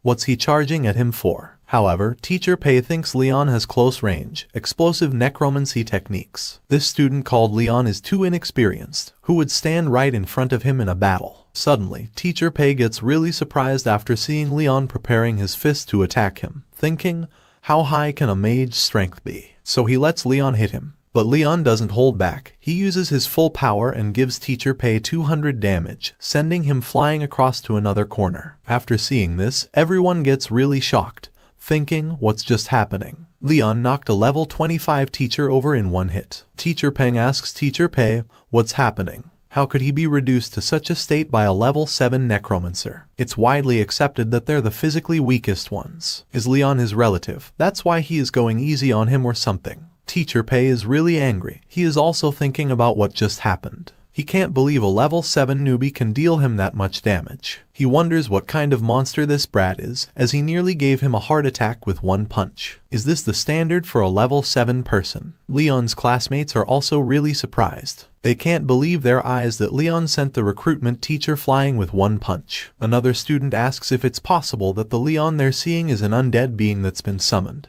and the real Leon is hiding somewhere. Another student agrees with him, explaining that it's widely accepted that the necromancer is the physically weakest role, so how could he send the recruitment teacher flying with one punch? Teacher Peng is really scared, thinking he got lucky Teacher Pei Xingguo said he'd do the tests, or he'd be the one losing face. Leon asks the teacher if his test is over, but Teacher Pei is really scared of Leon, thinking, he is the most terrifying newcomer. Teacher Peng tells Leon that he has passed the test, but he hasn't demonstrated his undead magic, so they can't really give him a score. Leon replies, saying it's okay, he has thought it through and wants to major in physical fighting, like warriors, because it's not like he can use magic now anyway. Getting into Jingdu University is more important to him. Teacher Peng is really confused, explaining that specializing in a role other than his own is without precedent in the entire history of education. So he asks Leon to wait, he'll have to ask the principal about it. Teacher Peng calls the principal and explains that he has found a terrifyingly talented necromancer who wants to join the physical fighting major meant for warriors at Jingdu University. The principal is really confused and asks Teacher Peng to explain in detail. Teacher Peng says, "Principal, I'll put it simply, he's only level 7, but he sent a teacher from Huiking flying with one punch." After hearing everything from Teacher Peng, Jingdu University principal is shocked. He says to Teacher Peng that he will give him the most authority in Jingdu University, no matter what conditions that student wants, agree to every single one of them. He must be convinced to join Jingdu University, so he asks Teacher Peng to start a video call. He'll invite Leon personally. He introduces himself to student Leon, saying he is the principal of Jingdu University, Jai Pingyao, and he hopes Leon will be willing to join them at Jingdu University, explaining that they have a long and glorious history. Excellent teachers. Leon interrupts and asks Principal Jai to save his breath, saying he'll be joining Jingdu University. After seeing that Leon is going to join Jingdu University, Teacher Pei gets really shocked, and he no longer requires Leon in his university. So he thinks he'll get the rest of Leon's friends, he'll fight for them. But before he says something, Principal Jai from Jingdu University asks Leon's friends, since they're all from the same class, why not join together? They can take care of each other too. Teacher Pei is really angry. He asks Principal Jai why he is taking them all. Isn't this a bit too much for Jingdu University? But Principal Jai ignores him and continues his conversation with Leon and his friends. On the other side, Teacher Peng is really happy. He is thinking that this will be the highlight of his admissions career. Leon interrupts them and asks Principal Jai if he has a few more questions for him. He asks Principal Jai if he knows his father, Ray. Principal Jai gets really shocked. He asks Leon if he is the son of Ray and Karen, explaining that no wonder he felt such a strong sense of familiarity the moment he saw Leon. After seeing that Principal Jai knows about his parents, so he asks Principal Jai if he knows where they are now. Principal Jai explains that they were both his students, but he hasn't seen them in over 10 years now. He can only tell Leon that his parents were very talented individuals. From then on, the two of them disappeared without a trace for over 10 years. He fears they've already died. He also says that he hasn't been able to get more information about them since they graduated. But he remembers that they would often talk about a private world and asks Leon to go to his private world. It contains something his parents have left for him. Principal Jai says to everyone that he'll send the acceptance letter to them directly once they've created it. But before that, they should try to pass the worlds related to their roles before school starts, so they'll be even more respected in school. He wishes everyone good luck and says he'll see them at Jingdu University. 1 week later, after passing the beginner's training, the 4th college separates its students into classes according to their roles in the other world. It's an intensive preparation class to try and get more students scouted by elite universities. In the 4th college mages class, Principal Zhu tells everyone that today they'll enter a world specially designed for mages. This world is usually a test of their mental ability, involving logic or riddle-based challenges. If they work together, the sum of their thinking will be more than its parts. Principal Zhu provides the criteria for passing. Sometime later, Yang Xiangdi and Leon teleport into the mage's world. Leon asks Yang Xiangdi if he's sure they can do this. Yang Xiangdi responds, asking what could go wrong, emphasizing that theory means nothing compared to practice. He suggests that instead of carrying them all, Leon could carry him, and they can worry about the others later after they pass. Yang Xiangdi notices a girl standing in front of the gate and finds her really energetic. He informs Leon that they're going into the specialized mage's world. The girl welcomes both of them, and the system starts retrieving a world for 2 players. A moment later, a system notification pops up, stating that retrieving was successful. The specialized world these 2 players have drawn is the Cave of 10,000 Poisons. After seeing this, Leon asks Yang Xiangdi to let's go. However, Yang Xiangdi stops Leon, asking what he's doing and if he isn't going to listen to the mission instructions. Leon, confused, wonders about the instructions. Yang Xiangdi asks if Leon didn't listen to the instructions.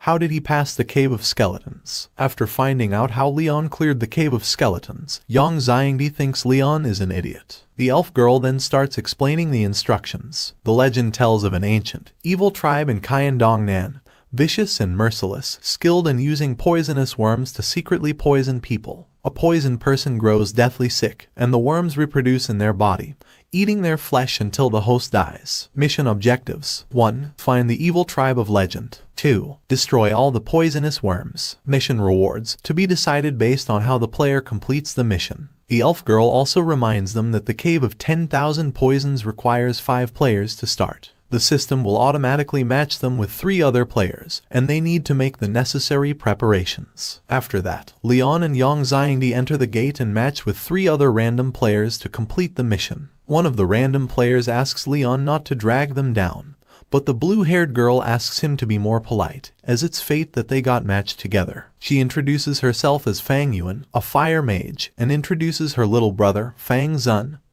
who is also a fire mage. The last one is Long Cheng. Leon and Yang Xiangdi introduce themselves and ask everyone to work together to pass. After the introductions, they head towards the stone door, but they can't open it. The blue-haired girl notices some words on the door and explains that the 5 words on this pillar should be instructions to open the door. But Long Cheng says, who cares about some instructions, and declares that he'll break it down. He uses his magic skill and attacks the door, but the attack has no effect on the stone door. It seems like this door has immunity to magic, spells can't damage it. The blue-haired girl asks everyone to take a look at those words. Morality and integrity provide peace. Leon, thinking about why this door is immune to magic, suddenly hears the blue-haired girl say she knows the answer. Before she can reveal it, Leon breaks the stone door with one punch. Blue-haired girl and Long Cheng are shocked, wondering who one-shot it. Isn't this a specialized world for mages? A system notification pops up, saying, your answer is correct. The door has opened. Yang Xiangdi is also surprised and impressed by Leon. Leon explains that he just wanted to see if they could push it open physically and didn't think it would be so weak. After opening this door, they see another door in front of them. This door is peculiar because the path is blocked by red flowers. Leon asks everyone to be careful of them as they look unnatural. However, it's already too late. Yang Xiangdi asks Leon to look at his hand. They've all been poisoned by the red flowers. Leon, staying calm, instructs everyone to keep moving forward as staying there is waiting for death. They have to get out of there quickly, or Leon's HP won't even last half an hour due to his low HP status. They start running towards the stone gate, but they have to solve the problem to open the gate, and they don't have time for this. Before they can think, Leon breaks the stone gate with his hands. With Leon's help, they safely make it out of the poisoned flower area. Blue-haired girl and her friends are shocked, thinking if this is really a riddle-solving world, why does it feel like they haven't needed to think at all? A system notification pops up, congratulating the player for completing Mission 1. Successfully find the evil tribe of legend.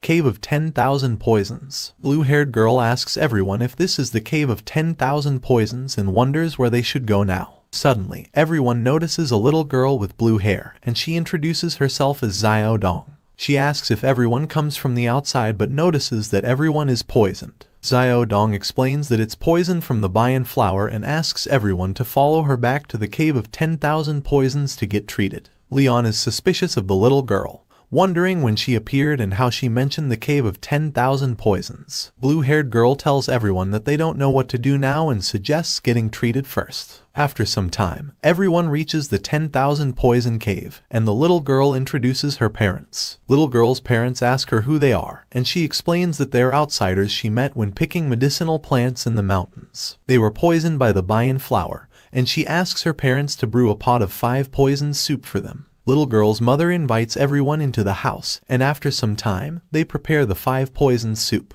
However, after seeing the soup, no one wants to eat it. Long Cheng suggests that Yang Xiangdi, with a more robust physique, should drink it first. Yang Xiangdi refuses, stating it's all fat, and suggests Long Cheng go first. Leon, with little time left, decides to drink it quickly and get it over with. After tasting the soup, he comments that it's not too salty or bland and tastes great. The 5 poison soup really is useful. Leon's poison status has disappeared, so he asks everyone to drink up 2 and heal themselves because they don't know what dangers they'll face. After everyone drinks the 5 poison soup, Leon asks little girl Xiaodong if she could tell them about the history of the Cave of 10,000 Poisons. Little girl replies that she doesn't know the origins of the tribe either. All she knows is that their patriarch asked them to avoid the world and banned them from using their poison magic unnecessarily. Suddenly, little girl's mother interrupts their conversation. She tells Leon that the poison has been dealt with and everyone is safe now. She asks everyone to leave quickly because the inhabitants of the Cave of 10,000 Poisons aren't very welcoming to outsiders. However, the little girl is angry with her mother, asking why she would want to chase away visitors when they've just received them. So, the little girl asks Leon to relax, not to listen to her mom, and stay as long as they want. Leon replies, saying they'll stay if it's not too much trouble. They just got poisoned, so their bodies aren't in the best shape.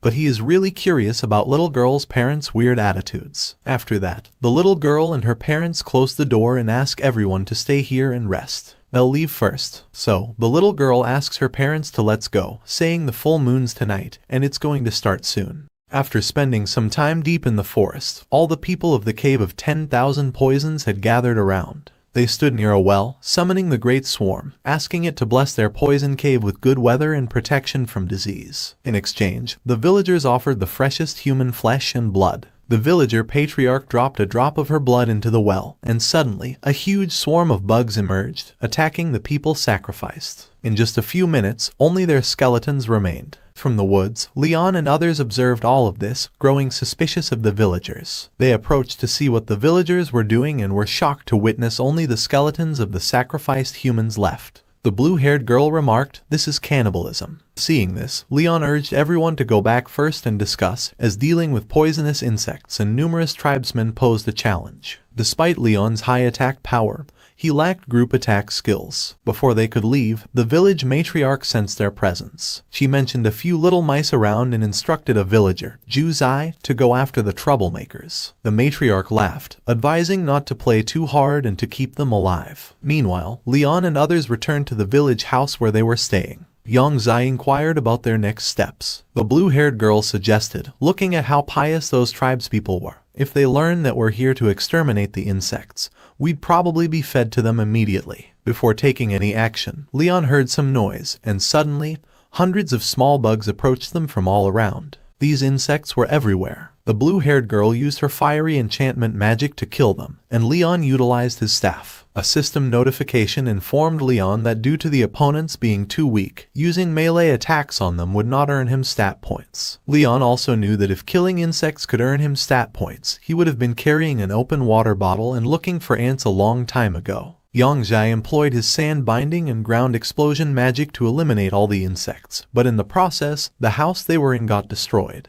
Leon praised Yang-Zai, saying, "Who knew you could combine those two talents of yours?" Yang-Zai got embarrassed, saying, "Don't mention it," because using those two talents in succession used up almost all of his mana. While they were talking, Ju-Zai approached from behind, praising that they had some guts. He informed them that he had originally wanted to teach them all a lesson, but they used demonic magic to kill the insect swarm of their Cave of 10,000 Poisons. Now, they would all become food for the insect larvae and die with insects eating them alive. While he was still talking, Yang-Zai used ground explosion magic and attacked Ju-Zai. Ju-Zai lost 11 health from that attack, but he was not injured. Instead, he got angry, asking how dare they try to hurt him with these petty tricks. Ju-Zai is a normal level 10 NPC with 300 health, 40 strength, and 20 defense. His talents are insect bite and poisonous insect control. They were about to see his status because, unlike a wild monster boss, the NPCs in the other world will have their personal stats hidden unless they take damage. Seeing Ju-Zai's stats, they all got shocked. They didn't understand how they could win like this. His stats were basically the same as a boss. The blue-haired girl said this mission in the Cave of 10,000 Poisons isn't something newbies can accomplish. Leon wondered, could this specialized world be different from others in some way? He jumped towards Ju-Zai to attack, and upon seeing Leon running towards him, Ju-Zai arrogantly said, "My arm's thicker than your thigh. I, Ju-Zai, could take on 10 weaklings like you with ease." However, he didn't know Leon's power. Leon punched him, and he went flying, losing 121 health. Ju-Zai got up, extremely angry, and exclaimed that this was impossible. How could a mere human hurt him? He used his insect bite talent, causing his body to enter the insect bite state. His health increased to 500, strength to 60, and defense to 70. Fang Zun was shocked to see that Ju-Zai's stats increased again, and his defense was multiplied several times. Ju-Zai's eyes turned red, and he arrogantly declared, "No one can damage me now. I'll use your blood to pay respects to my insect swarm." Seeing this, Leon also became determined to fight properly. After their intense battle, Ju-Zai was in very bad shape, with only 23 health remaining. Leon finished him off. Observing the fight, everyone understood that Leon was a formidable opponent. Leon began interrogating Ju Zai, asking about the sacrifice he conducted and the identity of the woman. Heavily injured, Ju Zai had no choice but to answer Leon. He explained that it was the insect sacrifice led by their matriarch every month. The Cave of 10,000 Poisons had signed a contract with the insect's queen mother, obligating them to pay respects to them on the night of the full moon. The ancient green stone well was where the queen mother resided and reproduced. Upon hearing this, young Zai understood why Xiaodong's family wanted to cure them of the poison. He informed Leon that they must have intended for them to become the next round of sacrifices. Leon asks Ju Zai one last question. Why did Xiaodong call the tribe the Cave of 10,000 Souls? But Ju Zai calls it the Cave of 10,000 Poisons. Xiaodong and Ju Zai become confused upon hearing that name. Xiaodong informs Leon that there's only one person with Dong in their name in the entire Cave of 10,000 Poisons, and that's their matriarch, Zundong. Understanding this, Leon thanks Ju Zai for his cooperation. Ju Zai responds, "You're welcome," and asks if he can go now. Leon punches him hard and says, "You can die now." Ju Zai loses his remaining 23 health and dies. A system notification appears, stating that the player Leon has dealt with the NPC Ju Zai using melee attacks. It awards 10 stat points and 50 experience points to Leon. Another notification congratulates Leon on successfully leveling up and killing the first NPC spawned in the other world with melee attacks. As a reward, Leon receives the S-rank item Sage's Protection, which is a one-time use item that negates one fatal blow. After obtaining the S-rank item, Leon is very happy. He didn't expect that this NPC would drop such an opus item because this is the highest ranked item in the other world. Fang Zhu asks what they should do now since villagers will find out they have killed him sooner or later. Long Chang adds that they can't rely solely on Leon to handle the situation, as they were all scared considering one villager was deadly enough. And the matriarch can control the poisonous insects, so how could they possibly beat her? Leon tells them that the mission just requires them to exterminate all the insects, so they don't need to face the tribespeople of the Cave of 10,000 Poisons head-on. Since the insect's nest is in the green stone well, they should just blow it up. He instructs them to act before Zundong realizes what's happening. They all start heading towards the forest because this is their best chance. After some walking, they arrive at the well and, seeing that no one is there, they approach it. But when they arrive, they see Xiaodong's parents' bodies lying beside the well. It is very shocking for Leon and the others to discover that the villagers killed their own tribespeople. Seeing this, Leon understands why they were acting so strangely. Now he realizes that not all the tribespeople are bad. Leon instructs the others to leave them there and first destroy the well while they can.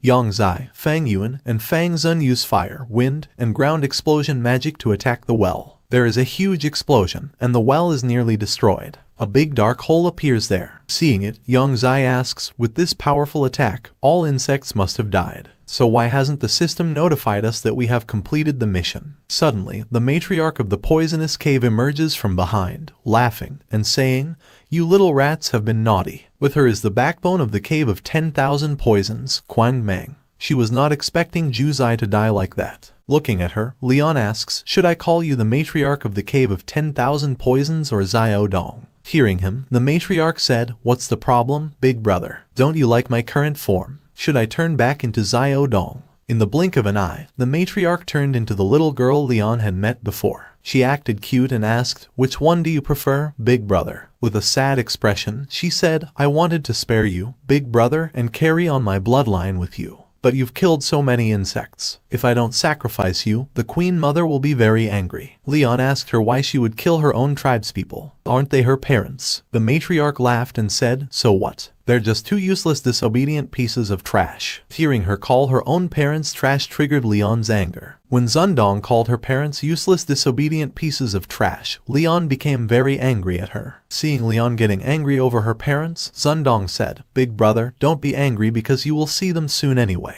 She laughed, and thousands of bugs came out of her mouth and directly attacked Leon. The bugs surrounded him and started attacking from all directions. Seeing Leon in trouble, Yang Zai and the others tried to help him.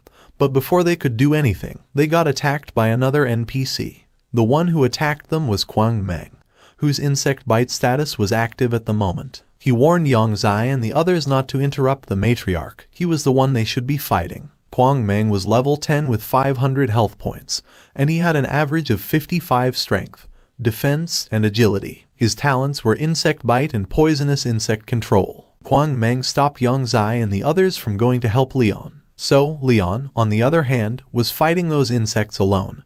But he was struggling because there were too many insects. Leon knew that if they kept fighting, it would be a suicide mission. If he could increase his agility and defense to 166 like his strength, he would be able to make it through with ease. Leon started thinking whether he should use the active talent of Braveheart now, but he didn't use it. He could still revive once because of Sage's protection, so he decided to fight. He knew that he had to deal with the cause of the issue. As long as he could kill Zundong, these insects wouldn't be controlled. Thinking all this, Leon jumped to attack her. Seeing Leon coming her way, Zundong laughed and asked him if he wanted to become the insect's food now. She thought that Leon could not penetrate her insect wall, but she was shocked when not only her insect wall, but Leon also reached her and with a kick made a hole in her body. Zundong got angry after Leon kicked her.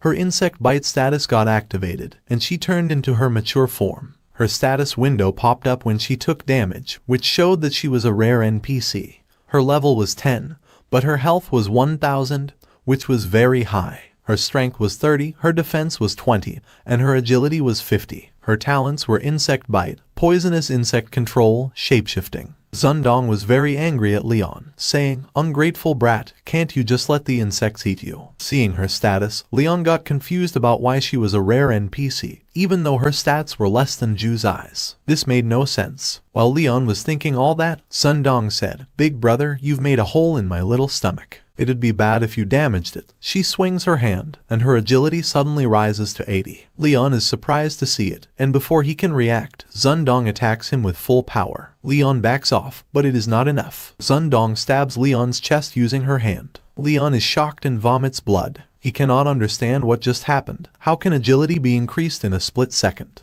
Leon didn't have time to even react to it. He loses 71 health, and only 9 health remains. Zundong doesn't remove her hand from Leon's body. She tells him to relax, saying that once he is dead, she will skin him and keep it as a souvenir. It'll look great. Leon is in a lot of pain. When Yang Zai sees Leon like that, he gets worried and tries to go help him. However, Kwang Meng attacks him again and doesn't let him help Leon. Kwang Meng again tells Yang Zai and others that he is the one they should be fighting.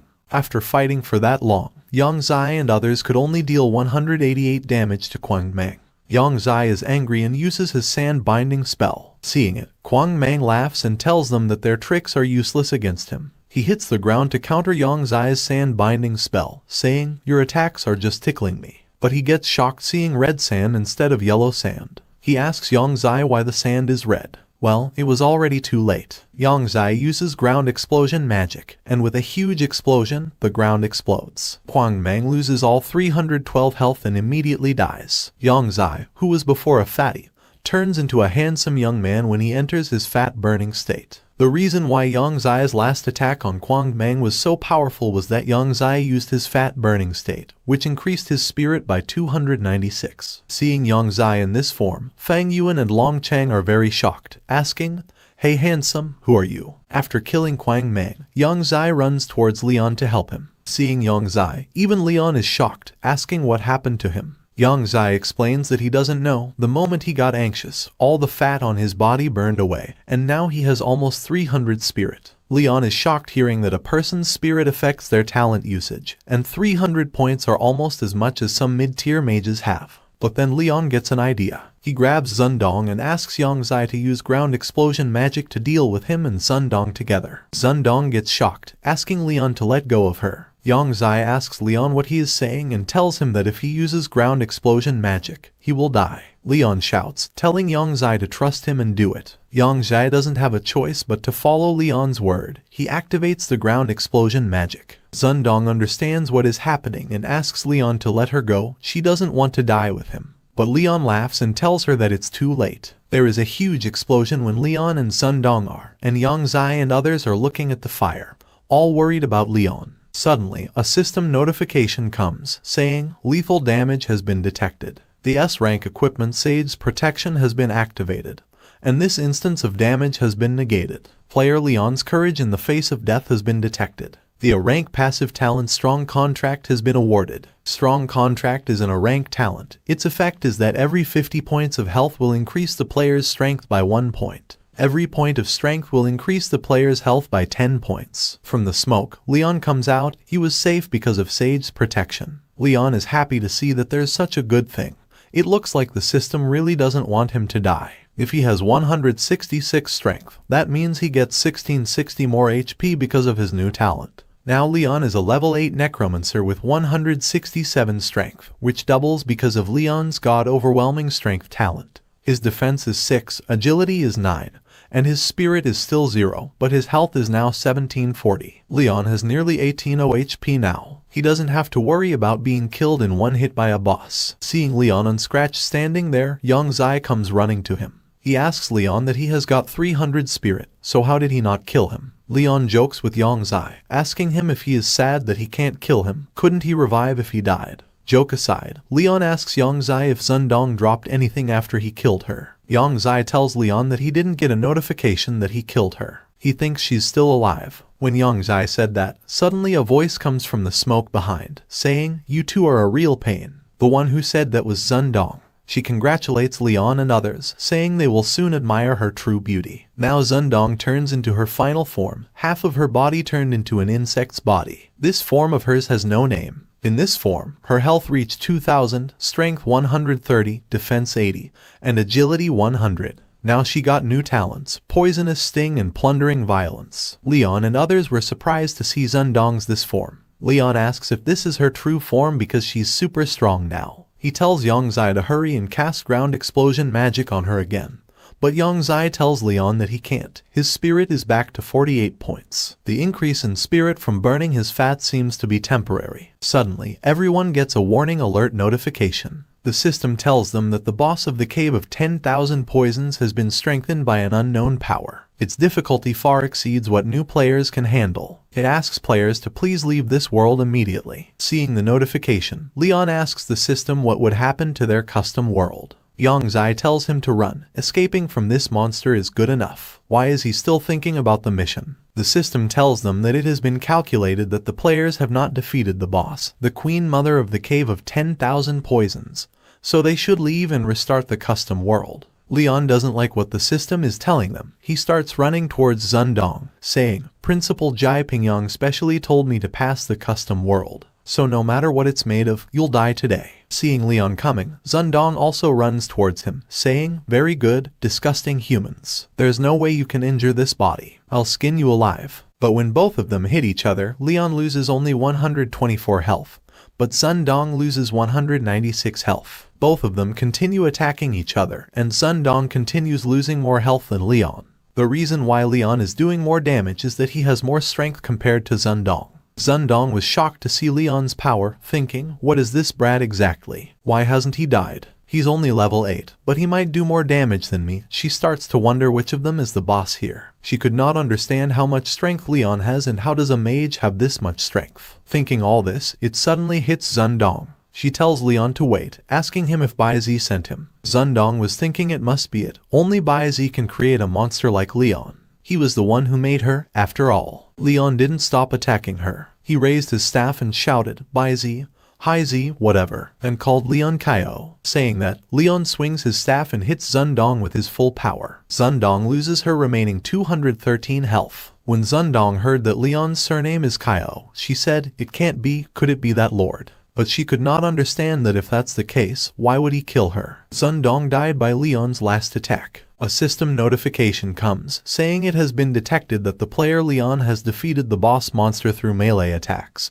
So 15 free stat points have been awarded to him. Leon also gets 75 experience points, and with that, he levels up to level 9. After leveling up successfully, Leon currently has 5 experience points. He now needs 90 experience points to level up again. He also gets 5 free stat points for leveling up. When Zundong dies, a system notification comes, telling that the Cave of 10,000 Poisons anomaly has been resolved. The system congratulates the 5 players on successfully completing the specialized world for mages. Hearing that, everyone takes a sigh of relief that they finally passed. The system starts assessing the players' ranking. After the system's assessment is completed, it announces that player Long Chang is F rank, player Fang Zun is E rank, player Fang Yuan is E rank, player Yang Zai is A rank, and player Leon is S rank. After assessing the ranks, the system starts giving out rewards according to player ratings. The system gives S rank rewards to Leon.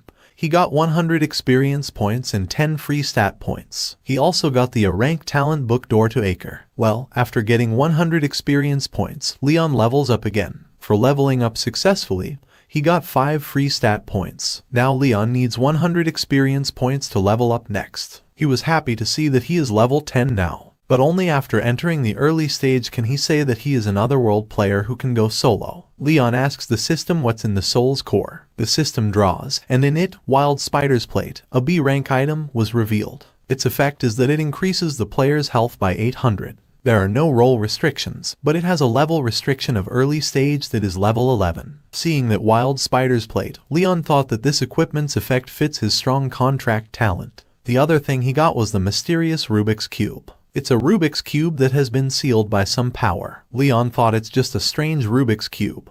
But suddenly a system notification comes, telling Leon that the mysterious Rubik's Cube has recognized and bound to its host. Then the mysterious Rubik's Cube activated.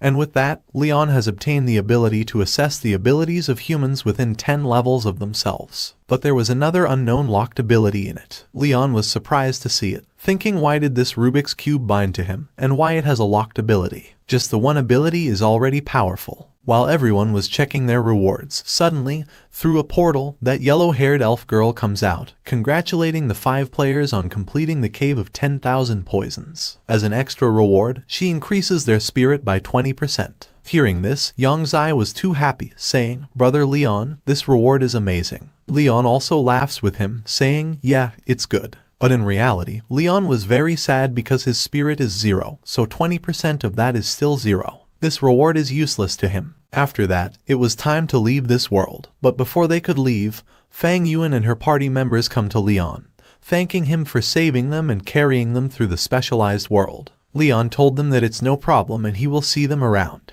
While leaving, Fang Yuan asks Leon and Yongzai which universities they are applying to. Yongzai told her that they have already secured a spot in Jingdu. Hearing that, Fang Yong said she will definitely get in too. With that, all 5 of them left the world. When they left, that elf girl looked at the portal and had a very mysterious smile on her face. At this moment, Leon, our protagonist, is level 10 with 202 strength, which doubles with the god overwhelming strength talent. His defense, agility, spirit, and mana are the same as before, but his health is 2120. He has the talent Mage's Brave Heart. His skills include Creates Miracles, Strong Contract. He is equipped with the Ring of the Skeleton King, and he has 3 talent books, Skeleton Summoning Magic, Withering Magic, and Door to Acre. Now, onto the story. Some time later, at the 4th College's canteen, Ma Fei was shocked to find out that Leon is already level 10. Ma Fei couldn't understand since a warrior's specialized world has many more monsters than a mage's. Under normal circumstances, the former will level up faster than the latter, so how is Leon the same level as him? Everything aside, the most shocking thing was Yongzai's transformation. Zhao Ziyu, pointing at Yongzai, asked Leon if he is sure this is Yongzai.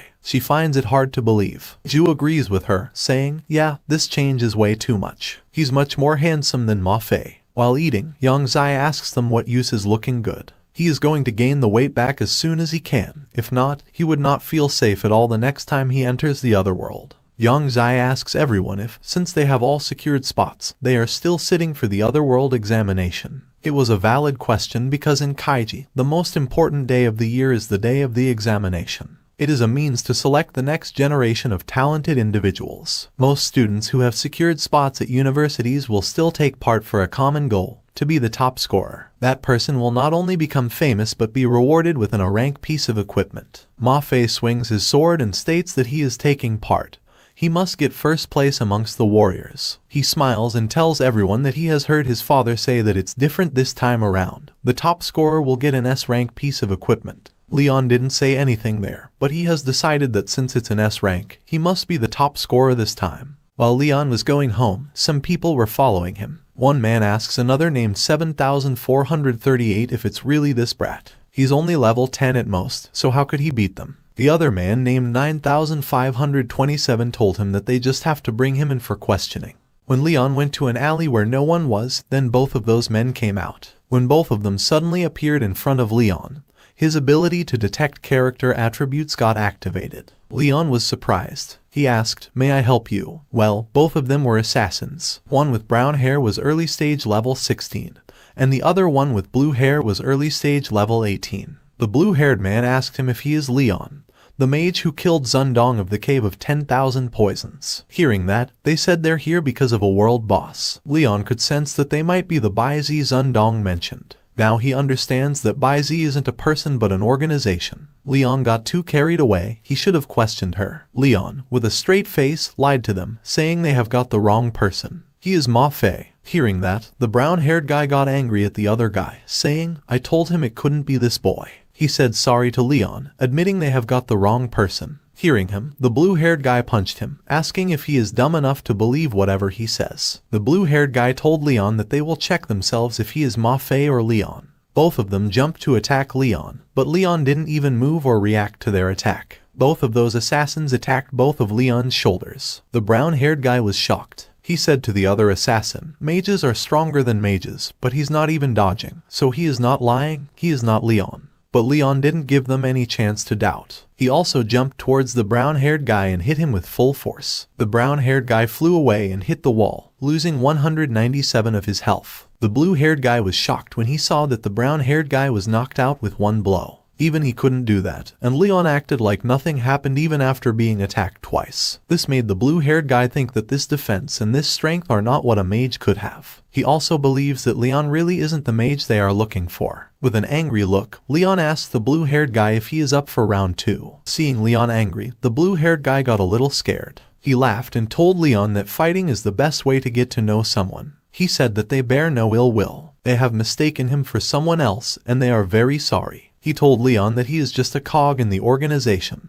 ranked 7,438th in terms of strength. He asked Leon to let this matter end here. Hearing that a level 18 assassin is only ranked somewhere in the 7,000s in Baizi organization, Leon thought he has to let them report back, or they'll take revenge more harshly. Leon walked away, saying that he hopes that they too can find the Leon they speak of quickly. He asked them to please tell him if there's anything he, Ma Fei, can do to help. The blue-haired guy told Leon that there's no need, they will manage. Well, after that, Leon went home and checked on the internet about the Baizi organization. He found that Baizi is the name of a legendary divine beast with a snow-white coat and a horned head. It's as strong as a lion, and flames run along its 4 limbs. It knows the names, appearances, and how to exorcise all the demons in the world. For that reason, it has been worshipped as the divine beast of exorcising demons and auspiciousness for a long time. Leon gets frustrated, thinking about what kind of organization Baizi is. He can't find anything on them at all. Leon knows that his identity will be exposed sooner or later. He can't keep staying here. There's no way he can take on something as secretive and powerful as Baizi with his current strength. Leon's only choice is to take part in the examination because even an organization like Baizi wouldn't dare to act against an examinee in this period of time. It would be a heinous crime. And Leon will be safe once he gets to Jingdu University because its principal, Jai Pingyang, is the best swordsman in the world and is known as the sword god Pingyang.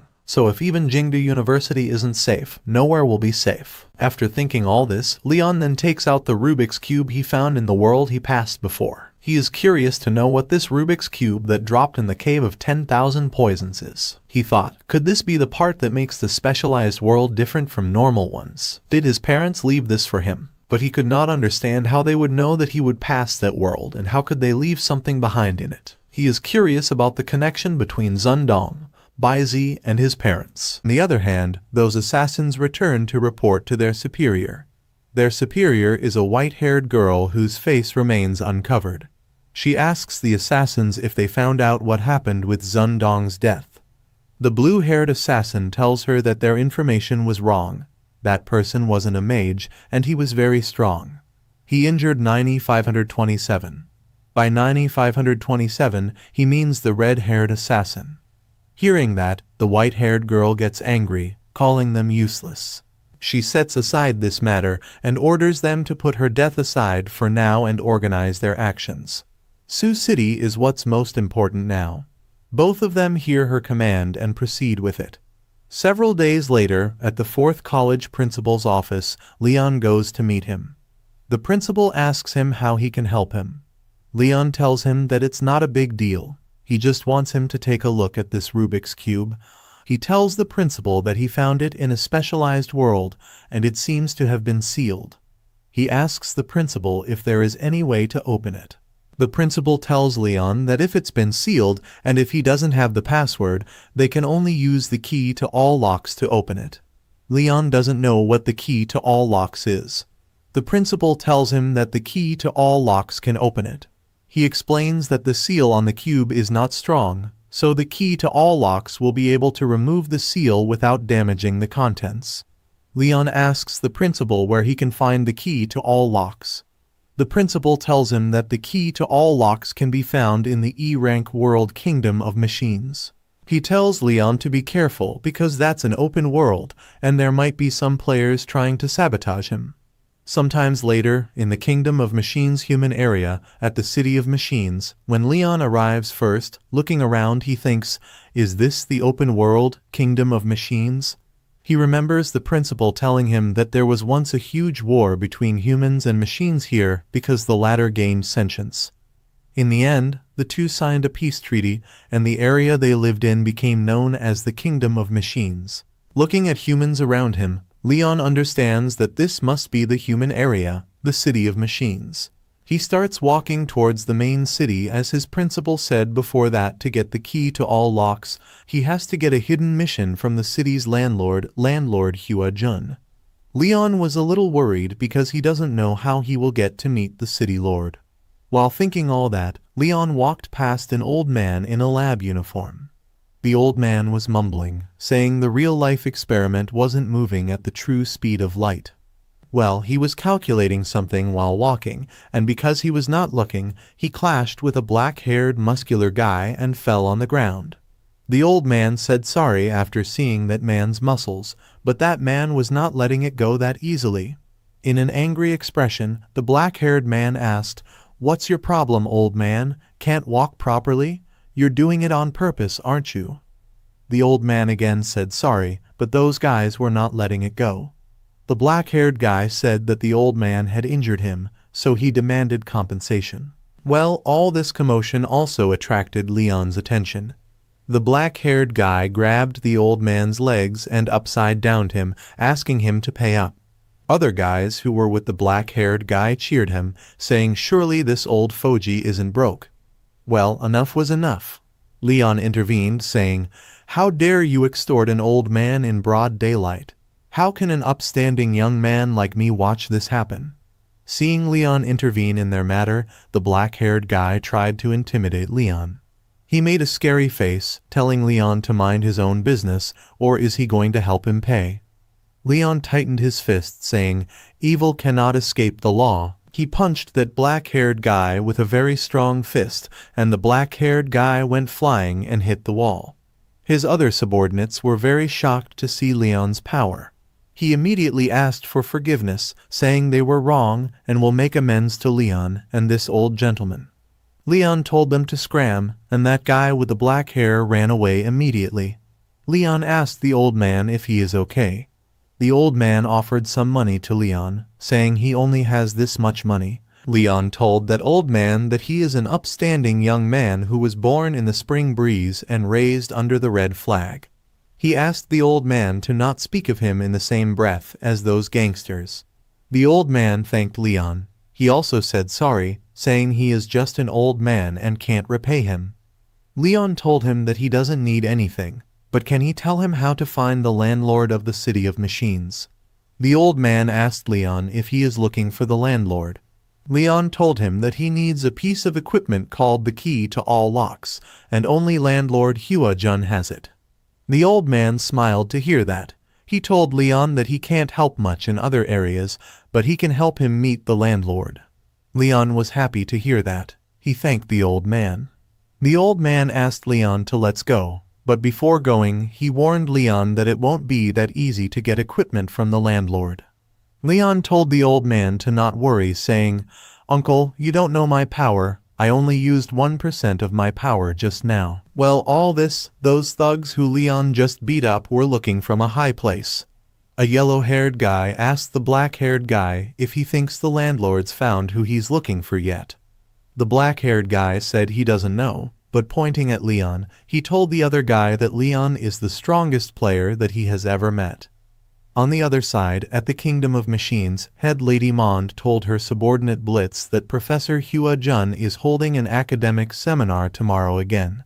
She doesn't care how Blitz does it, but he must bring him to her. Hearing that, Blitz smiled, saying he will complete her order. Then sometimes later, that old man took Leon to a big palace, telling him that the landlord he is looking for is inside. Looking at the mansion, Leon got confused, thinking, is this landlord Hua Jun's mansion? How can that old man move freely through here? Leon thought of asking the old man, but when he turned around, the old man had already disappeared. Well, Leon didn't think much of it, saying he would find the landlord and get the key to all locks first. But when he opened the mansion's big door, he saw some people standing right in front of him as if they were waiting for Leon. Looking closely, Leon recognized them. The old man who showed Leon the way to the mansion, and those two thugs whom Leon beat up before were there. The old man stood up and told Leon that he is the landlord of the City of Machines, and these two are his strongest bodyguards in the city. Leon was surprised to hear it, asking the landlord why did they attack him then.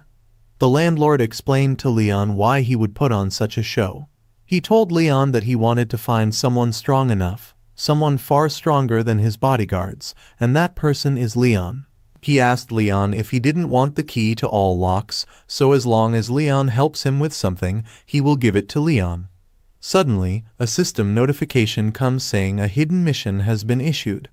The landlord told Leon he will hold an academic seminar tomorrow to publicize his research on machines and organic life, and the robots in the kingdom that want to steal his research won't let this chance slip by. Leon said he got it. The landlord wants Leon to protect him. The landlord said no. He corrected that he wants Leon to defeat the Queen of the Kingdom of Machines and destroy her mechanical heart. A system notification comes telling Leon about his mission. Leon's mission is to defeat Mond, the Queen of the Kingdom of Machines, and destroy the mechanical heart Marta to obtain the key to all locks. Seeing it, Leon smiles and with confidence said that if they're just some robots, then it's no problem. Leon accepts the mission. Then the next day at the hall where the academic seminar is being held, the landlord starts his speech saying, "Everyone, we live in a society where technology is rapidly advancing. Mother Nature provides for humans, and humans uncover her secrets. Up until now, the complexity of computers and man-made systems has been comparable to that of true life. Just how much of true life can be digitalized? AI was created to unravel this mystery, but we wouldn't consider an AI that's passed the Turing test to be a new life. Similarly, those robots in the kingdom of robots might be sentient, but they cannot procreate in the traditional sense." The landlord asks everyone if a robot truly can grow. Well, all this talk was about science or technology, and Leon doesn't understand a thing. He was getting bored thinking, why aren't those robots here yet? But suddenly, he saw something coming towards the hall through the sky. By breaking the roof glass, that thing comes in the hall with a solid impact. The one who came was the robot Blitz. He laughs and said, "Flesh and blood is weak, but machinery is eternal." Professor Hua Jun cast aside that pathetic human shell and embraced machinery instead. Seeing a robot, the public panicked and ran away from the hall.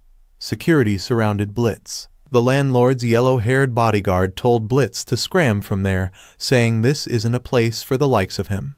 But Blitz was not there to stop. He disappeared suddenly from his place and appeared right before that yellow-haired bodyguard and punched him with a strong fist. The yellow-haired bodyguard goes flying, and before other bodyguards could do anything, Blitz, using the same speed, started attacking everyone. Blitz stood on top of the bodyguard and was laughing at them. Seeing it, Leon got angry because that was a very disrespectful sight. But before Leon could get into the fight, the landlord stopped him, telling him that they are here for him, and this time he will go to the Kingdom of Machines with them. He was betting everything on Leon. On the other hand, Blitz continued attacking the landlord's bodyguards. He was laughing, asking if they are seeing this. This is the power of the machine. He has the strongest physique. Suddenly, Lady Mond appeared there through the roof. Seeing her, Lin and the landlord were surprised. She asked the landlord to come with her. The landlord asked her to tell her people to stop, and he will. Lady Mond tied the landlord with her mechanical chains, telling him that if he was this obedient earlier, things would have been easier.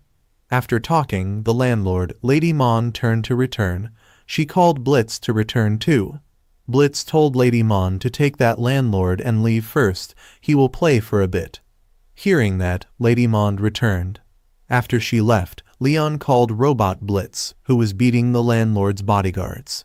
Leon mocked Blitz, asking if he is the one bragging that he has the strongest physique. Seeing Leon, Blitz laughs, saying, "You ants don't get it at all, the beauty and power of mechanical transformation." Leon interrupts him, asking if he is done talking. Then he will attack first. Blitz asks Leon if he doesn't want to join the glorious mechanic evolution, don't he want to have the most perfect and strong body? Leon doesn't even give a thought and punches Blitz in the stomach, dealing 306 damage. Blitz was a level 11 NPC with 500 health, and he lost 306 in one punch from Leon. Blitz even had mechanization and penetrating cannon skills, but he didn't get any chance to use them. Leon said sorry to Blitz for rejecting his offer, saying he already has a perfect and strong body. With a single punch, Leon made a hole in Blitz's body. Blitz was too shocked, saying it's impossible, how can a mere human be able to punch through his biochemical physique? Blitz falls on the ground. He asks Leon how on earth did he do it. Leon told him that he simply raised his hand and punched him, that's all. Blitz shouted, asking how can a mortal physique be as strong as a mechanical one. Leon told Blitz that actually he possesses the ancient holy physique of the human race, saying that Leon kicked Blitz on the ground and stood on top of him. Blitz didn't understand what's happening, asking Leon what he is doing. Leon punches him again, dealing 102 damage, telling him to stop talking nonsense. Leon told him that if he doesn't want Leon to tear him apart into a pile of scrap metal, then quickly scram towards his kingdom of machines.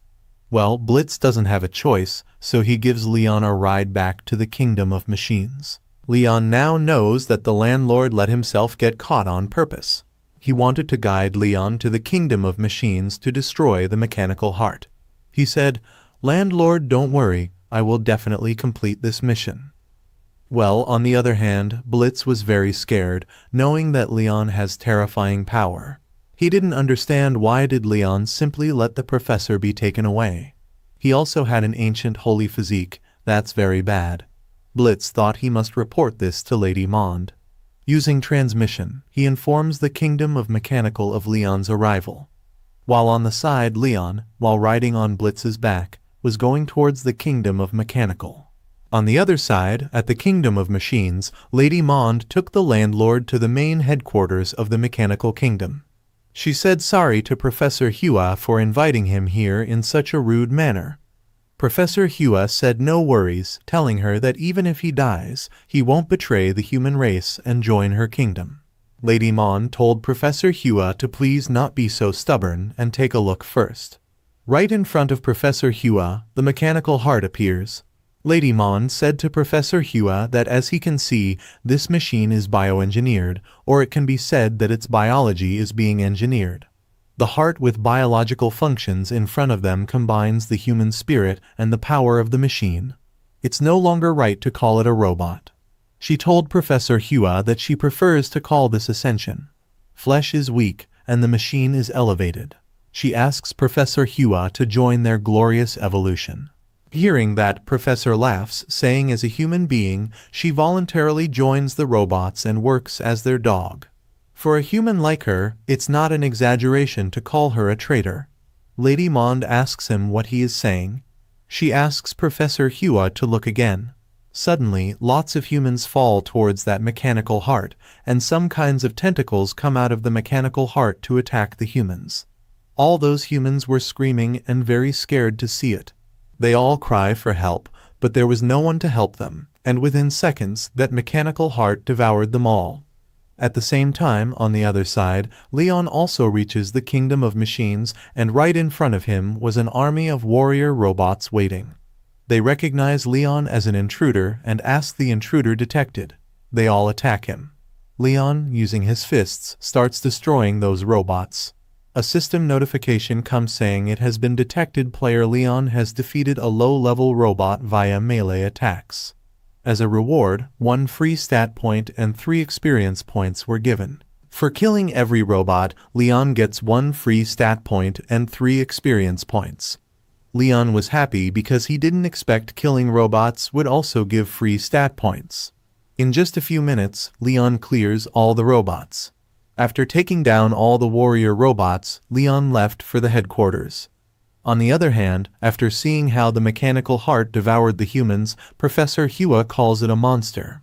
He asks if Lady Mond is a monster for creating something like this. Lady Mond told Professor Hua that his anger won't solve a thing. She told Professor Hua that this mechanical heart is called Marta. It's actually a failure. Their original idea was to let the robot grow organically, but this is the result as he can see. She explains that they accidentally created this life-devouring monster, and its appetite keeps getting bigger. At the beginning it used to eat only 1, then it increased to 5 people. Now even she doesn't know its limit, so they wanted to ask Professor Hua to come here to solve Marta's problem. She told him that of course he can also choose to turn a blind eye to this. But the price will be the fresh humans that die every day to Marta's mouth. Now, after seeing all this, Professor Hua can count on only Leon to get rid of it. Suddenly, Landmon's underling comes running, saying it's bad news. He told Lady Mond that a human who possesses the ancient holy physique has infiltrated the kingdom. Well, after hearing that, Lady Mond was calm, asking that robot if that human is the ancient holy physique mentioned by Blitz's earlier message. But before anything happens, suddenly an axe comes flying from the other side of the door, and by tearing apart that metal door, Leon comes in the headquarters. Looking at him right now, you can say Leon is the main villain of this story. The landlord was happy to see that Leon had finally arrived there. Seeing Leon, Mond was also surprised, thinking, is this man the human with the ancient holy physique that Blitz was referring to? He welcomed Leon to the Kingdom of Machines, saying that Blitz is one of the top warriors of his Kingdom of Machines. He didn't expect him to be defeated by Leon.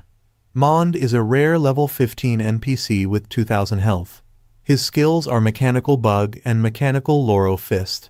Leon taunted Mond, asking if it's embarrassing to be defeated by the one with the ancient holy physique and if he wanted to avenge Blitz. Both of Mond's bodyguards attacked Leon when they heard Leon taunting their master. Well, that's what Leon was aiming for. He smiles because he was expecting them to come and give him some free stats again. When one bodyguard jumped to attack Leon, he punched him in the stomach. A system message comes that for defeating a low-level robot via melee attacks, Leon gets free stat points and 3 experience points. Seeing that the first bodyguard was defeated so easily, the second bodyguard tried to escape, but Leon didn't let him. He punched the second bodyguard in the face, and with that, both of Mond's bodyguards fell to the ground. Those bodyguards of Mond were too shocked to see that Leon's mortal body is actually stronger than the ones modified by the Queen. Seeing all this, Mond thought, is this really the ancient holy physique? Was what Blitz said actually true? Mond thought that if he can persuade Leon to join their side and undergo mechanical changes, no one can imagine what kind of monster would be born. Mond was imagining that Leon would become the strongest warrior in the world after undergoing mechanical changes. After defeating the bodyguards, Leon goes to check on the landlord if he is fine. The landlord told Leon that he is fine, pointing at the mechanical heart. He asked Leon to look at that. Leon was surprised, asking the landlord if it's the thing he was talking about before. The landlord told him that it's the mechanical heart Marta. Mechanical heart Marta is also a monster of this world. It's a level 15 monster with 2000 health, and it seems to be going through a change. When Leon saw blood on the floor below the mechanical heart, he asked the landlord about it. The landlord told him that they are using humans to feed the machine. Hearing that, Leon got angry. He told the landlord that even without the landlord's commission, he would have still destroyed this mechanical heart. The landlord, seeing Leon's determination, decided to leave this matter to Leon. After realizing Leon's power, Mond, at all costs, wanted to win over the ancient holy physique.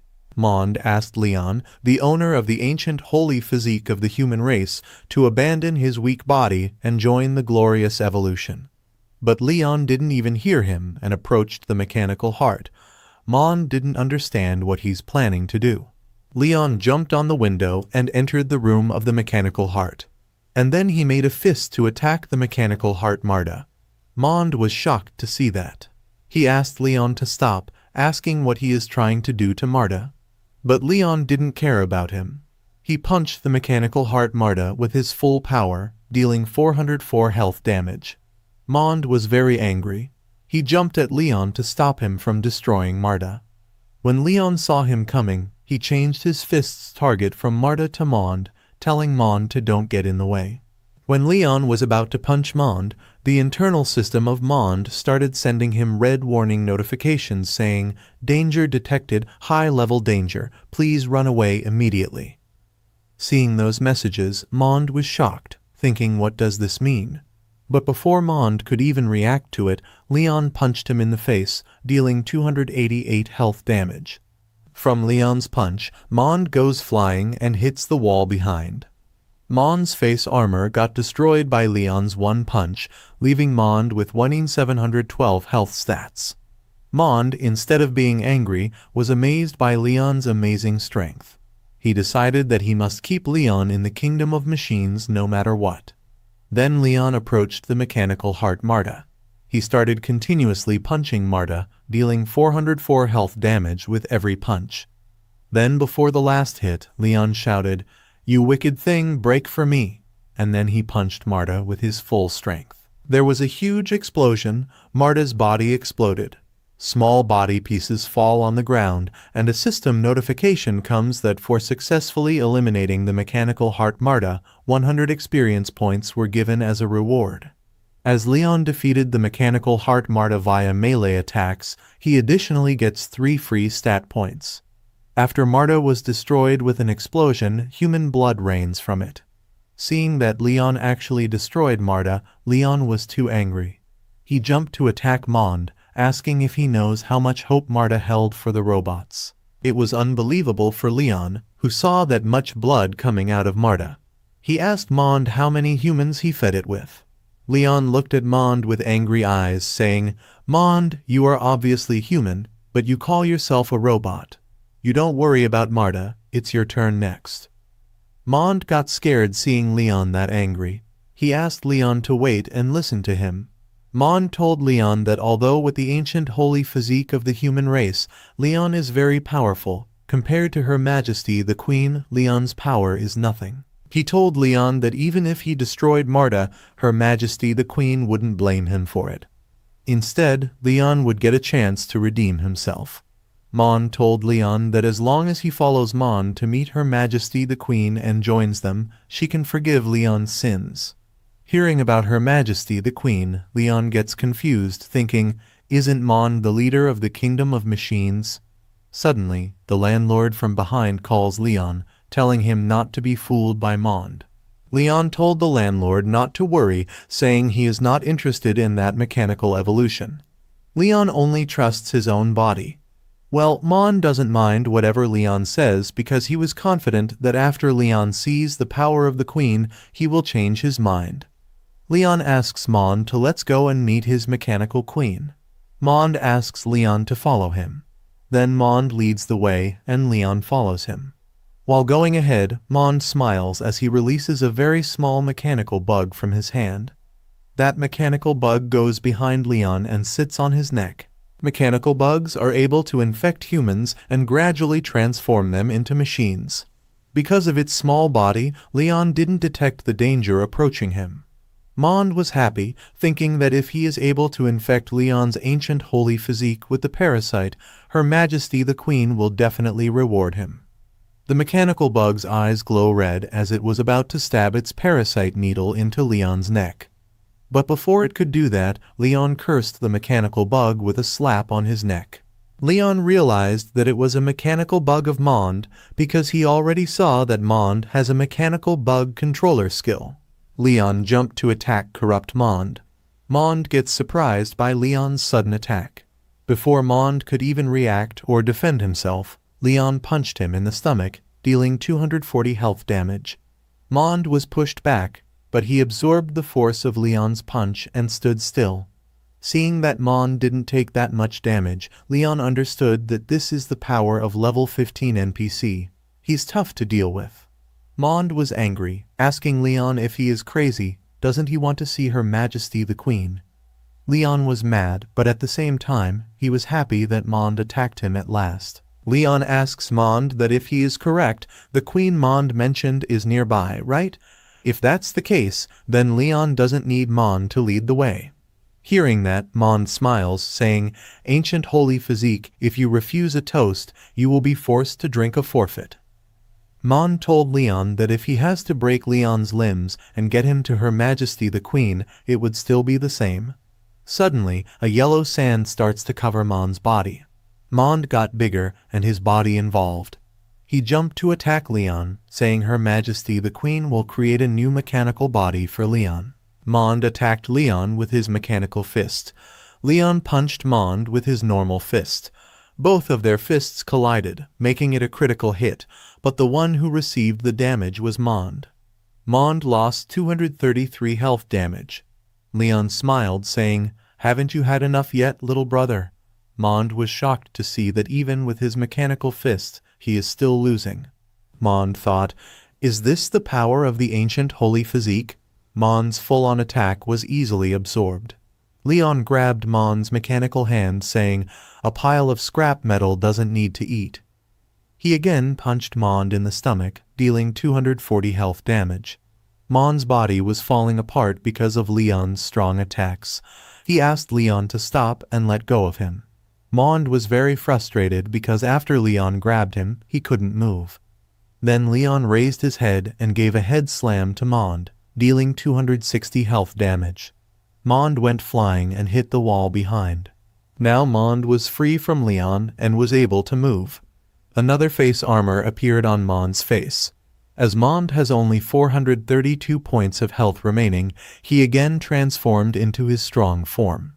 Mond admits, saying he underestimated the ancient holy physique of the human race, but this time he will show Leon enough respect. This was Mond's strongest transformation. Now he becomes the mechanical lord.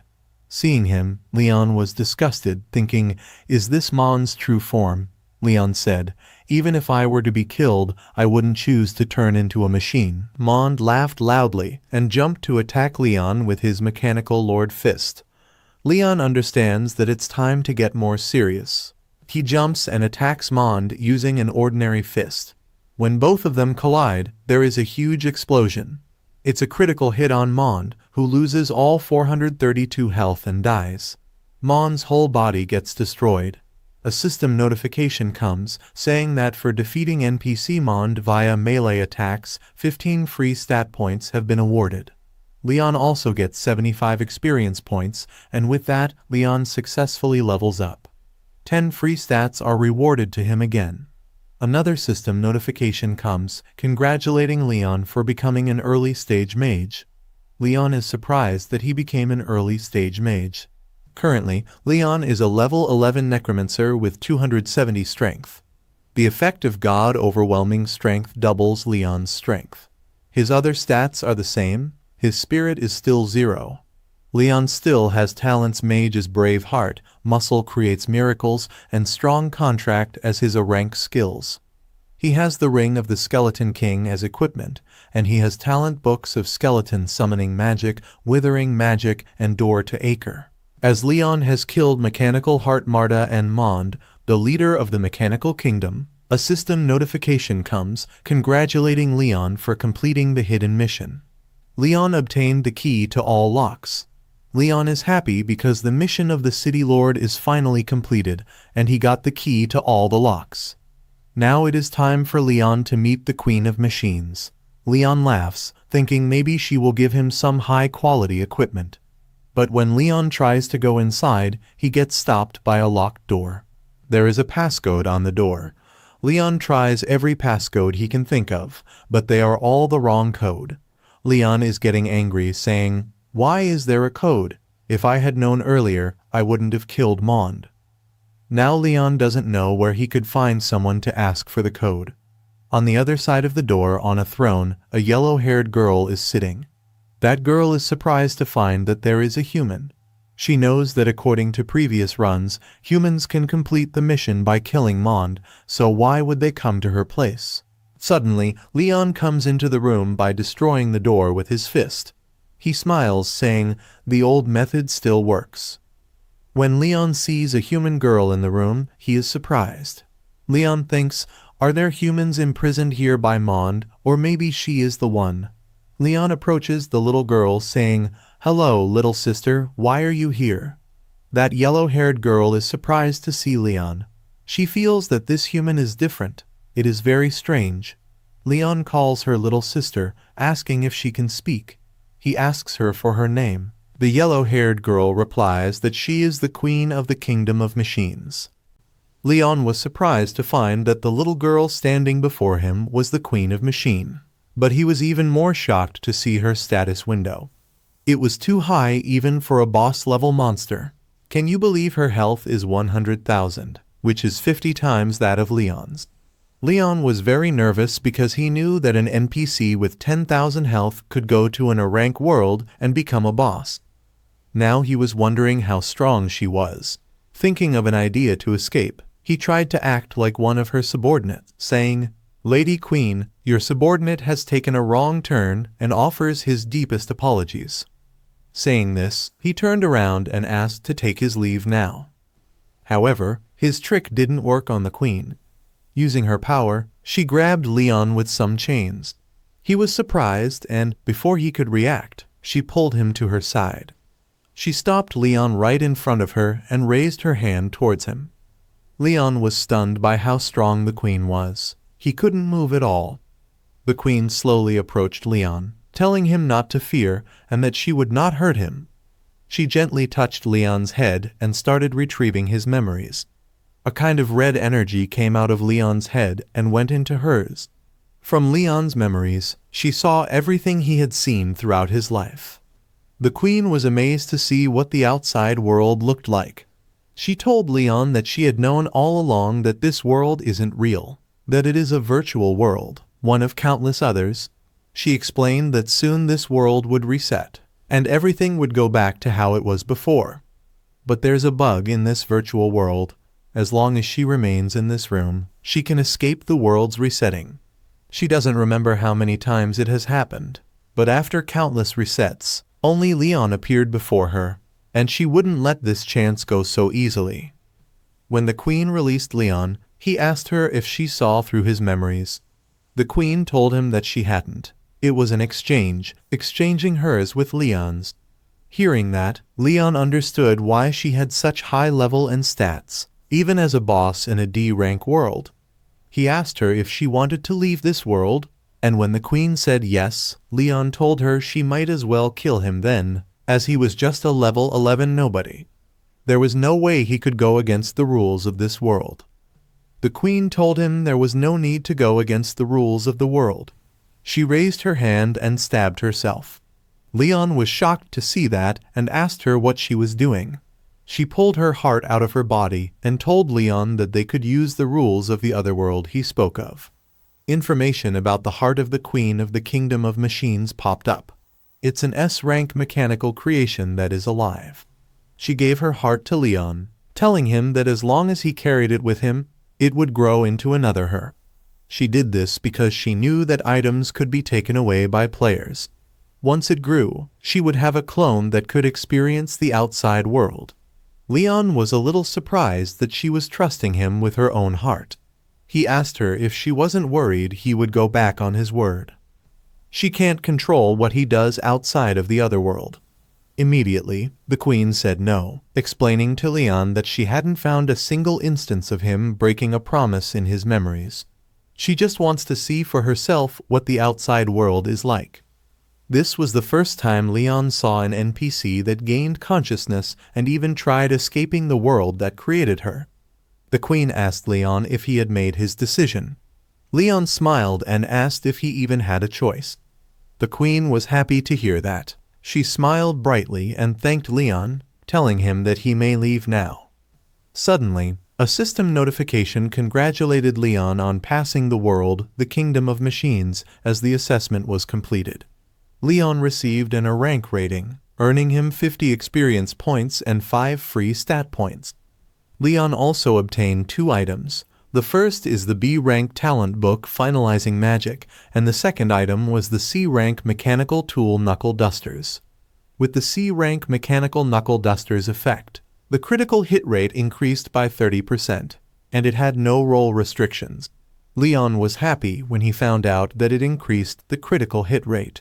He commented that this plaything wasn't bad. Now, it was time to get the principal to open up that Rubik's Cube. Leon teleported from there and arrived at his principal's office, but the principal's seat was empty. Leon didn't understand why there was nobody there, but he didn't mind that. He took out the Rubik's Cube, thinking in the meantime he would use the key to all locks to open this Rubik's Cube. He inserted the key into the Rubik's Cube, and when the Rubik's Cube opened, a large amount of aura came out of it. Also, from the Rubik's Cube, a weapon named Green Dragon Crescent Blade emerged. It was an evolved weapon, but its information was now written. Seeing the evolved weapon, Leon was shocked and wondered if this was what his parents had left for him. He didn't understand why it was a weapon and why it had no attributes at all. Leon didn't know how to level it up. Also, isn't he a mage? So why did they leave him a combat weapon? Suddenly, the principal entered the office in a hurry, calling Leon's name. Seeing him there, Leon told the principal that he had opened the Rubik's Cube. The principal was in a hurry and didn't care about the Rubik's Cube. He told Leon, "You'd better go now, or you'll miss the examination." Leon didn't understand for a second what the principal meant by examination, but when he realized, he panicked and ran towards the examination hall. On the other hand, at the examination hall, students from the first college asked the examiner if they could start now, but young Roman 11 interfered in the conversation, asking the examiner to hold on because it wasn't time yet. They were still missing someone. The leader of the Long Maishan asked young Roman 11 if he was from the fourth college. Another student from the first college commented that those people were all useless good-for-nothings. What difference does it make if they take the examination or not? Hearing that, young Roman 11 got angry and asked what he said.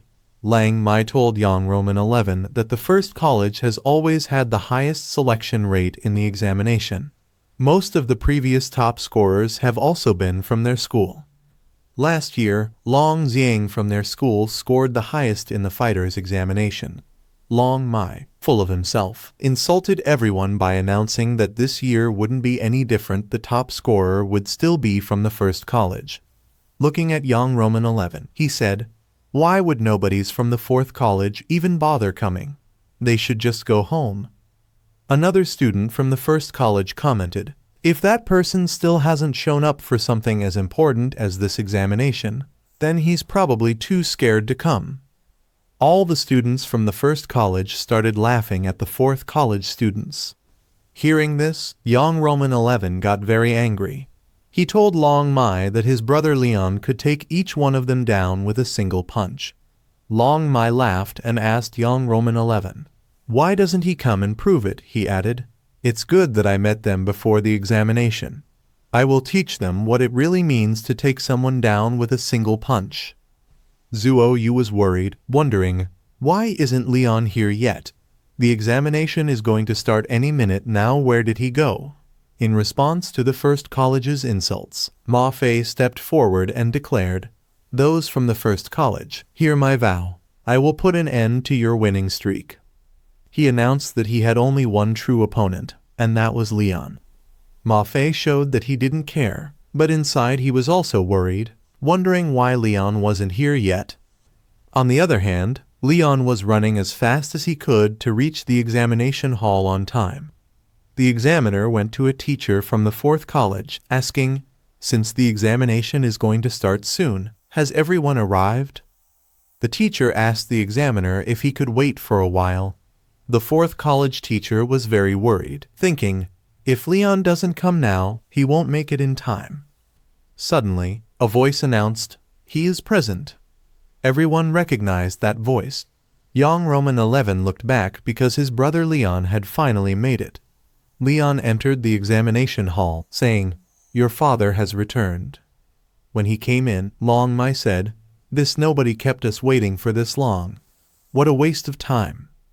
"Zuo, you told Long Mai that Leon wasn't late, so why were they all in such a rush?" Long Mai laughed and said, "We are in a rush to put the fourth college noobs in their place and get first place in the examination." Leon ignored them and asked Young Roman 11, "Which hole did these idiots crawl out from?" Young Roman 11 told him that they were from the first college. Hearing what Leon said, Long Mai and the others got very angry. Long Mai snapped. "What did he say?" he warned Leon. "You'd better hope I don't see you in the arena later." Another student from the first college told Long Mai not to waste his breath because they were from the fourth college. Well, Leon was not letting this go so easily. Leon shouted at them. Who knew people from the first college were such snobs that they'd look down on others? He added that he hoped they would show the same bravado in the arena later because the title of first place belongs to him, Leon. Long Mai became even angrier upon hearing this and shouted, "You brat, you're asking for it." But immediately, Long Mai's anger turned into fear when a student named Gunsu from the first college, who was wearing a black jacket, called him from behind. He warned Long Mai, telling him that their only goal was first place, and if they caused any trouble. Well, he didn't have to finish his sentence because they all understood the implications. A scared Long Mai apologized to Gunsu, and all the students from the first college followed him and left. Zuo, you felt it was very strange why they stopped trying to pick a fight. Suddenly, an announcement came that it was time for the examination to begin. An old man came onto the stage and introduced himself as the main examiner, Jin Tong. He wasted no time and explained that this examination would use a point system. He explained that if one wins, they will gain 2 points. If one loses, they will lose 1 point. Consecutive wins will earn them an additional point, but consecutive losses won't cost them more points. After the rounds, the 10 students with the most points will have a showdown to decide the first place winner. He asked everyone if they understood, and everyone replied together that they did. Then, main examiner Jin Tong announced that the 3080th Sioux City examination had officially begun. To watch this examination, students' parents had come, and they all started cheering for their children, knowing that the chance to change their children's fate was before their very eyes. In the mage's arena, Leon arrived first. He had heard before that this examination would use rules similar to a dueling ground, meaning the lowest one's health can go as 1, and they won't die, so Leon didn't need to hold back. The teacher of the first college asked Long Xiang, who was the first place fighter in last year's examination, who he thought would get first place this time. Confident, Long Xiang told his teacher that the winner would naturally be from the first college. Then in the arena, the examiner announced that round 1 is between Long Maishin from the first college and Leon from the fourth college. When Leon heard his name Long Maishin, he thought it was funny. Long Mai, seeing Leon as his opponent, said with delight, "How unexpected! Who knew we'd meet in the first round itself?" Leon asked Long Maishin if he thought his name had a certain ring to it, making fun of him because his name's Chinese meaning is sister. Long Mai became very angry to hear that and told Leon not to disgrace his name like that or he would smash Leon's mouth shut.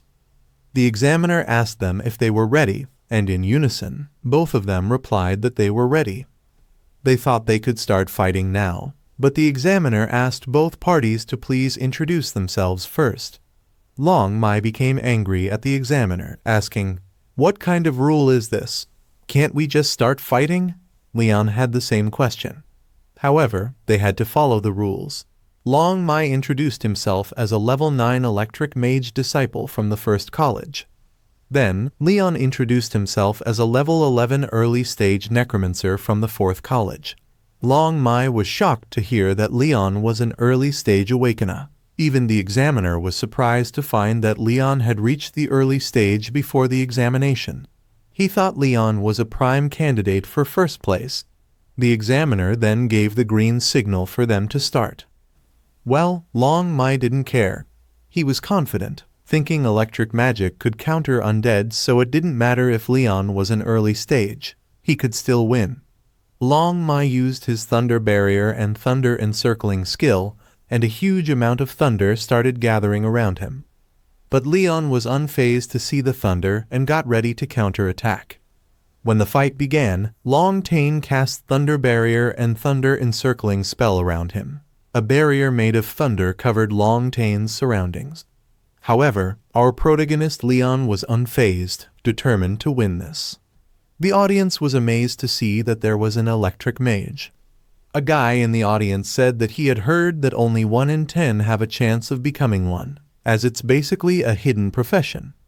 Others agreed because everyone knows electric mages are the strongest type of mage too. But it was very confusing for the audience because it seemed like the electric mage was on the defense. They were curious if he was putting himself at a disadvantage, as electric mages aren't good at defense. Now they were more curious to know what was making him, an electric mage, do that. Was Leon really a match for him?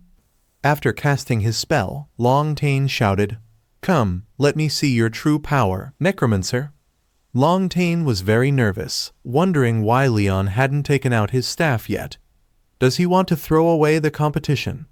The principal of the first academy called Principal Zhu, asking him if Leon was the one Jingdu University had offered a spot to, and if he did not intend to act. The principal of the first academy commented that Leon was a little overconfident. Although he's of a higher level, electricity is more effective against the undead. If he doesn't start summoning the undead, the underdog might win this one. The principal of the fourth academy didn't argue with him. He simply told the principal of the first academy that one does not simply predict the actions of gods. Principal Zhu was also very confident in Leon because he knew that Leon was the anomaly who sent a teacher from Jingdu University flying with one punch. Upon hearing this, Long Xiang, the first-place fighter of last year's examination, said, "Principal Zhu, let's see how your necromancy matches up to an electric mage's powers." Meanwhile, in the arena, Leon started walking towards Long Tian. Long Tian was confused to see Leon approaching without summoning the undead. As Leon got closer to Long Tian, he began losing health due to Long Tian's thunder barrier and thunder encircling spells. Even so, Leon continued unabated. Seeing this, Long Tian was very shocked and wondered what kind of monster Leon was, enduring Long Tian's thunder barrier as if it were nothing. He thought, aren't necromancers known for being weak and squishy? So why is this fellow so resilient? The audience was too shocked, questioning if this was really a fight between mages. Shouldn't there be an exchange of spells? They wondered. They thought Leon was just being reckless. They didn't expect what was about to happen. When Leon reached Long Tian, he took out the mechanical knuckle dusters that he got after clearing the mechanical world. Leon wielded the C-rank mechanical knuckle dusters, which increased the critical hit rate by 30%, and got ready to attack. Before attacking, Leon told Long Tian that he would test his new toy on him. Seeing the knuckle dusters, Long Tian became very scared and asked Leon to wait. But it was already too late. Leon punched Long Tian in the stomach with full power, dealing over 1100 damage. Long Tian went flying after getting hit by Leon's attack and hit the wall behind, becoming unconscious after losing all his health points. But Leon was not satisfied after doing that much. He warned Long Tian that he owed Leon 5 lives. People in the audience were too shocked, asking if they were dreaming. What did they just see? A necromancer withstood an electricity attack by himself, then did over 1,000 damage with a punch. The principal of the fourth academy grabbed Principal Zhu's collar, saying, I can understand Leon enduring the electricity attack by himself. I can even overlook the fact that he pulled out a knuckle duster, but Leon did over 1,000 damage with a single punch. How dare they call Leon a necromancer? Principal Zhu freed himself, saying, So what if a necromancer's a little stronger? Leon has been training since he was young and is exceptional at what he does. This is completely reasonable. Hearing that, the principal of the first academy became even angrier, exclaiming, "How is that reasonable?" Long Xiang commented, "It's interesting to think a necromancer could do that. If Leon's that powerful alone, just how strong is his necromancy? I can't wait to find out."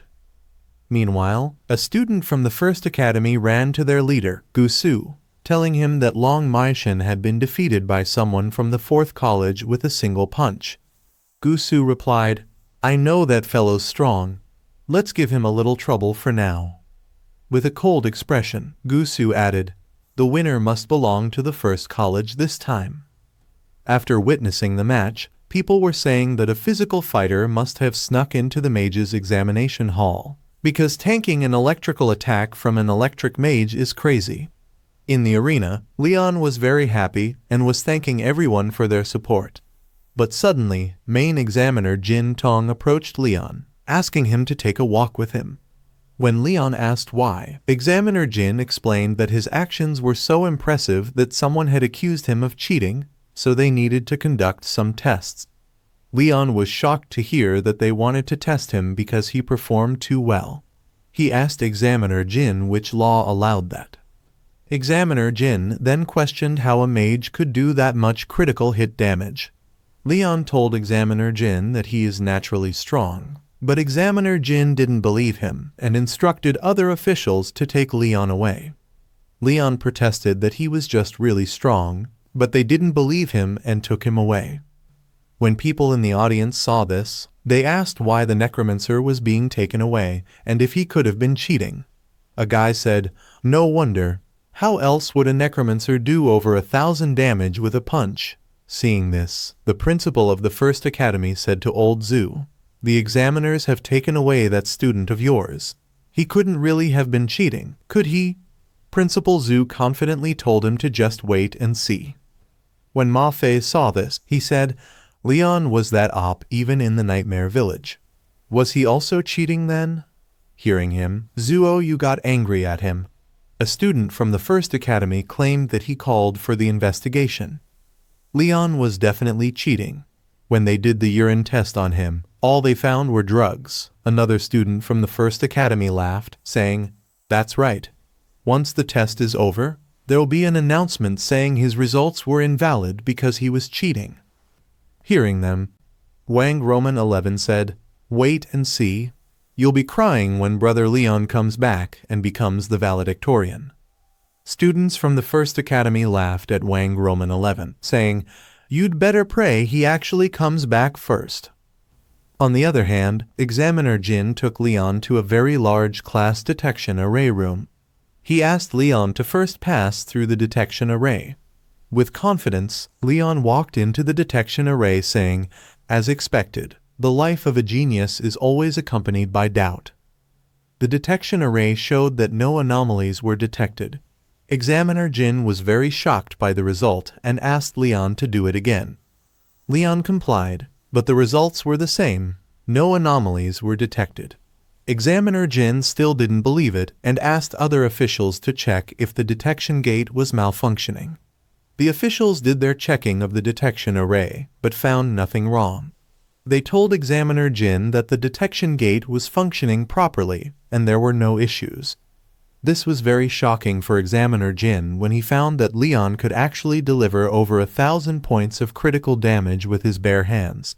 Examiner Jin said, "A melee mage? Since the birth of the Otherworld, there's never been such a mage." Officials asked Examiner Jin if they should send this candidate back to take the major exam. Examiner Jin told the officials that since the data check was clear, they should send him for a drug test to see if he's taken any banned substances, and if the drug test is clean, send him back for the major exam. Like that, Leon was sent for a drug test. Meanwhile, the second round of the exam was about to start. Gu Su said that Leon probably won't be back for a while. As soon as the time is up, he'll automatically be disqualified. It was Gu Su who planned all this. In the arena, Leon's competitor was waiting. The competitor was confused as to why Leon hadn't shown up yet. He asked the examiner what would happen if his opponent didn't show up. The examiner told him that in that case, Leon would be declared the loser, and he would win. People in the audience were also wondering if the one missing was that Necromancer. A guy asked, since Leon still hasn't returned, could he really have cheated? Another guy said, I knew Leon was cheating all along. How else could he deal over 1,000 points in critical damage? Meanwhile, for the drug test, Leon went into the restroom, but an official followed him there. When Leon asked him why he was following, the official told him that according to the rules, the examiner must supervise the entire sampling process. Leon closed the door saying, Man, I'm afraid I'll scare you. With full confidence, the official told Leon not to worry, as they have all undergone professional training. But a few minutes later, when the restroom door opened, the official was crying. Leon said, I told you not to follow me. It'll scare you. Don't cry. You can't be blamed for this. The angry official told Leon to get lost. After the official informed Examiner Jin that Leon's drug test came back clean, Examiner Jin reviewed the results and instructed the official to send Leon back to the major exam. After reviewing Leon's data, Examiner Jin discovered that Leon is Kyo Anking's son. A mage with an attack power over 500 and guaranteed admission to Kyoto University. It seems this kid will bring us quite a few surprises, remarked Examiner Jin. Meanwhile, in the arena, they were still waiting for Leon. Young Roman 11 was worried, asking what would happen if Leon didn't show up soon. He'd really be declared the loser. A student from the First Academy mocked Young Roman 11, saying, How can a cheater show up? A mage dealing over 1,000 damage with a single punch. Would anyone believe it? They suggested that by now Leon might have been expelled from the major exam. Zuoyu confronted the First Academy student, asking if it was them who reported Leon since the examiners mentioned that someone had reported him, which is why Leon was investigated. The First Academy student responded, You can think whatever you want, but you can't just say anything. Do you have any evidence that it was us who reported it? Besides, even if it was us, what can you do about it? That unreasonable damage, anyone would question it. Even the examiners think he cheated, otherwise, why would they take him away? Young Roman 11 retorted, It's nonsense. My brother Leon definitely didn't cheat.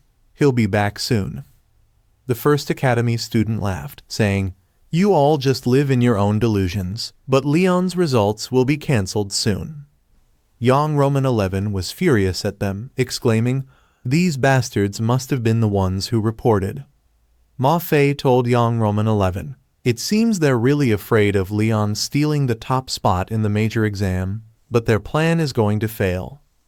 Ma Fei, pulling out his sword, declared, Even without Leon, the top spot in the major exam won't fall into their hands, but into mine. Suddenly, Zuoyu saw Leon arriving. Ma Fei was shocked, but Young Roman 11 was very happy his brother Leon was finally back. However, the examiner hadn't seen Leon, so after checking the time, he announced that since Leon hadn't arrived yet, the match would be judged. But Leon told him to hold on because he was here. In that case, the battle begins, said the examiner. Leon entered the arena and introduced himself as Leon from the Fourth Academy. The audience was also shocked that the Necromancer was back, now understanding that he didn't cheat and could indeed deal over 1,000 points of critical damage with a single punch. Students from the First Academy were very disappointed that Leon actually came back. Meanwhile, in the arena, Leon's opponent told Leon that he didn't need to know his name. He laughed, saying, Since Leon has arrived, I concede. He took out a white flag showing that he surrendered and immediately left the arena, saying he certainly didn't want to be hit with a punch dealing over 1,000 damage.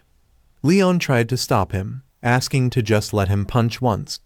The examiner was very confused by the battle. He announces that in this battle, Fourth Academy's Leon wins. Leon wins 2 consecutive matches, so he earns 5 points. But because he was not able to even punch once, he was very sad. After Leon won, His teammates came to congratulate him, while back in the First Academy's resting room. The students from the First Academy were very sad that the Necromancer was back. They asked Gusu what they should do. Gusu told them that reporting Leon was just to annoy him for a bit since he didn't cheat. Of course, he would come back. In a psychotic way, he laughed, telling his teammates that they don't have to worry because he has plenty of ways to make Leon fall during the major exam. The top spot in the major exam, no one can take it from the First Academy, he declared. In the arena, Leon's third match begins, but his opponent calls the examiner and announces that he quits. Leon is annoyed and asks his opponent, "Don't you have any pride? Shouldn't you be shouting about courage and bonds, then charging at me?" But his opponent proudly leaves the arena, saying, "There's no such thing. Only the pain of getting beaten up is real." This pattern continues in the fourth match. His opponent quits again, and this doesn't stop until the 8th round. All his opponents quit, and they were proud of it. Leon was too shocked by their behavior and had nothing to say. Students from the First Academy were not happy because Leon had already won 8 consecutive victories and was likely to enter the tournament with a perfect record. Gusu told his teammate to go, use their connections, and arrange for the Second Academy's teacher Sheorong to face Leon in the 9th round. His teammates were surprised to hear teacher Sheorong's name and asked if she would do what they suggested. Gusu told them that this is the major exam, it's not up to her. As long as she wants to score well, she must give it her all. Just as they planned, in the 9th round, Second Academy's teacher Sheorong was Leon's opponent. When people in the crowd saw teacher Sheorong, they went crazy because she's too pretty. A guy commented that he would do anything for her. When both Leon and Sheorong entered the arena, the examiner asked them to first introduce themselves. Sheorong introduced herself as Second Academy's teacher Sheorong, a level 11 early-stage ice mage. Meanwhile, the principal of the First Academy called Principal Zhu, pointing at Leon and said, "Isn't that your best student from the Fourth Academy? Since he's going up against teacher Sheorong, he's in trouble now." Principal Zhu, with a proud expression, told the principal of the First Academy that they really don't understand Leon. Leon introduced himself as Leon from the Fourth Academy, a level 11 early-stage necromancer. After the introductions, teacher Sheorong got ready, raised her wand to fight. Leon was surprised to see this and asked teacher Sheorong if she was not giving up. Teacher Sheorong, also surprised by Leon's question, asked him why she should give up. Hearing that, Leon was very happy that there was finally someone who wouldn't give in. He ran to attack Sheorong wearing his knuckle-dusters. Seeing that, people in the crowd got very angry, asking if Leon was planning to use that same trick against teacher Sheorong. One guy said, "Leon wouldn't dare, and if he hurts teacher Sheorong, he will leave a nasty surprise at his door." Another guy said it was too much. How could he use such a nasty trick against such a pretty girl? Hearing them, Leon stopped and said he was just joking. How could I use such a mean trick against someone so pretty? Leon replaced the knuckle-dusters and took out his green dragon crescent blade. People were shocked, questioning if he really was a necromancer. Seeing Leon pull out a blade to fight, teacher Sheorong also got nervous because she had never seen a mage like him. Using the blade, Leon charged to attack Sheorong. To stop him, Sheorong used her ice wall prison magic. A huge ice wall appeared right in front of Leon, but he used his blade to cut through the ice and move forward. Seeing Leon do that, Sheorong realized she couldn't let him get too close. Leon was excited while fighting. Sheorong knew her abilities should be able to trap him, even if just for a moment, so she waited for Leon to make a mistake. As Leon, who was still cutting through Sheorong's ice, thought of ending the match, he jumped to attack her, which was exactly what Sheorong was waiting for. As he leaped, Sheorong said, "Leon, you're powerful but overconfident. This is where your winning streak stops." She then used her eternal ice wall magic to create a huge ice wall that captured Leon in it. Before Leon could fight back or do anything, his entire body was covered by ice, trapping him in Sheorong's ice wall spell. People in the audience commented on how incredible this was. Teacher Xiaorong is outstanding. Both are early stage, but she froze her opponent without a scratch. She truly lives up to the Ice Beauty title. A guy who had quit against Leon earlier said, "Leon isn't as formidable as I thought. I wish I hadn't given up earlier." The principal of the second academy told Principal Zhu, "Teacher Xiaorong from our academy is really exceptional." Principal Zhu told him to hold on and just watch. The first academy principal asked Principal Zhu, "It's finished, what's left to watch?"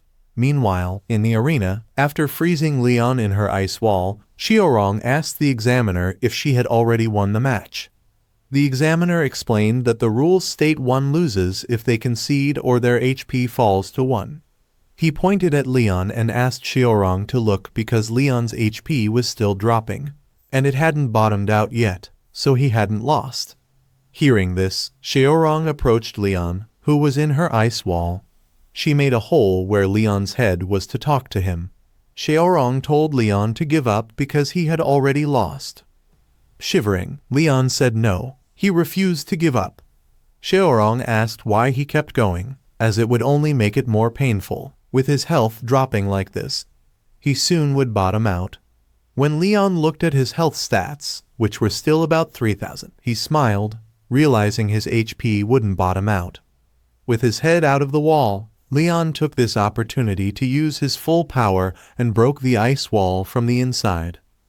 Xiaorong was surprised to see this and, without wasting any time, she immediately used her Eternal Ice Wall spell again on Leon. She was shocked to see Leon break her Eternal Ice Wall. She also acknowledged Leon's monstrous strength. She managed to freeze Leon again, but he immediately broke her ice wall. He laughed and asked Xiaorong how much mana she had left. Looking at Leon, Xiaorong was shocked, wondering why his health wasn't at the bottom yet. Her mana was almost gone. Seizing this opportunity, Leon used his full power and broke the internal ice wall of Xiaorong.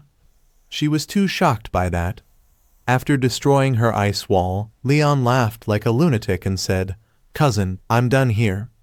He placed his green dragon crescent blade at Xiaorong's neck and asked her if she was still not giving up. Xiaorong confidently said, "No." In the next moment, Leon hit her with the back of his blade. Xiaorong went flying, losing 260 of her health points. People in the audience were very angry after witnessing what Leon did. One guy said, "Leon really doesn't understand the concept of cherishing beauty. He actually resorted to violence against their goddess." They were so angry that if they got Leon, they would not let him go. But Leon didn't care, telling everyone that he couldn't be blamed because this is the major exam, after all. Because Xiaorong lost all 260 of her health points, she lost, and Leon won this battle, gaining 3 points.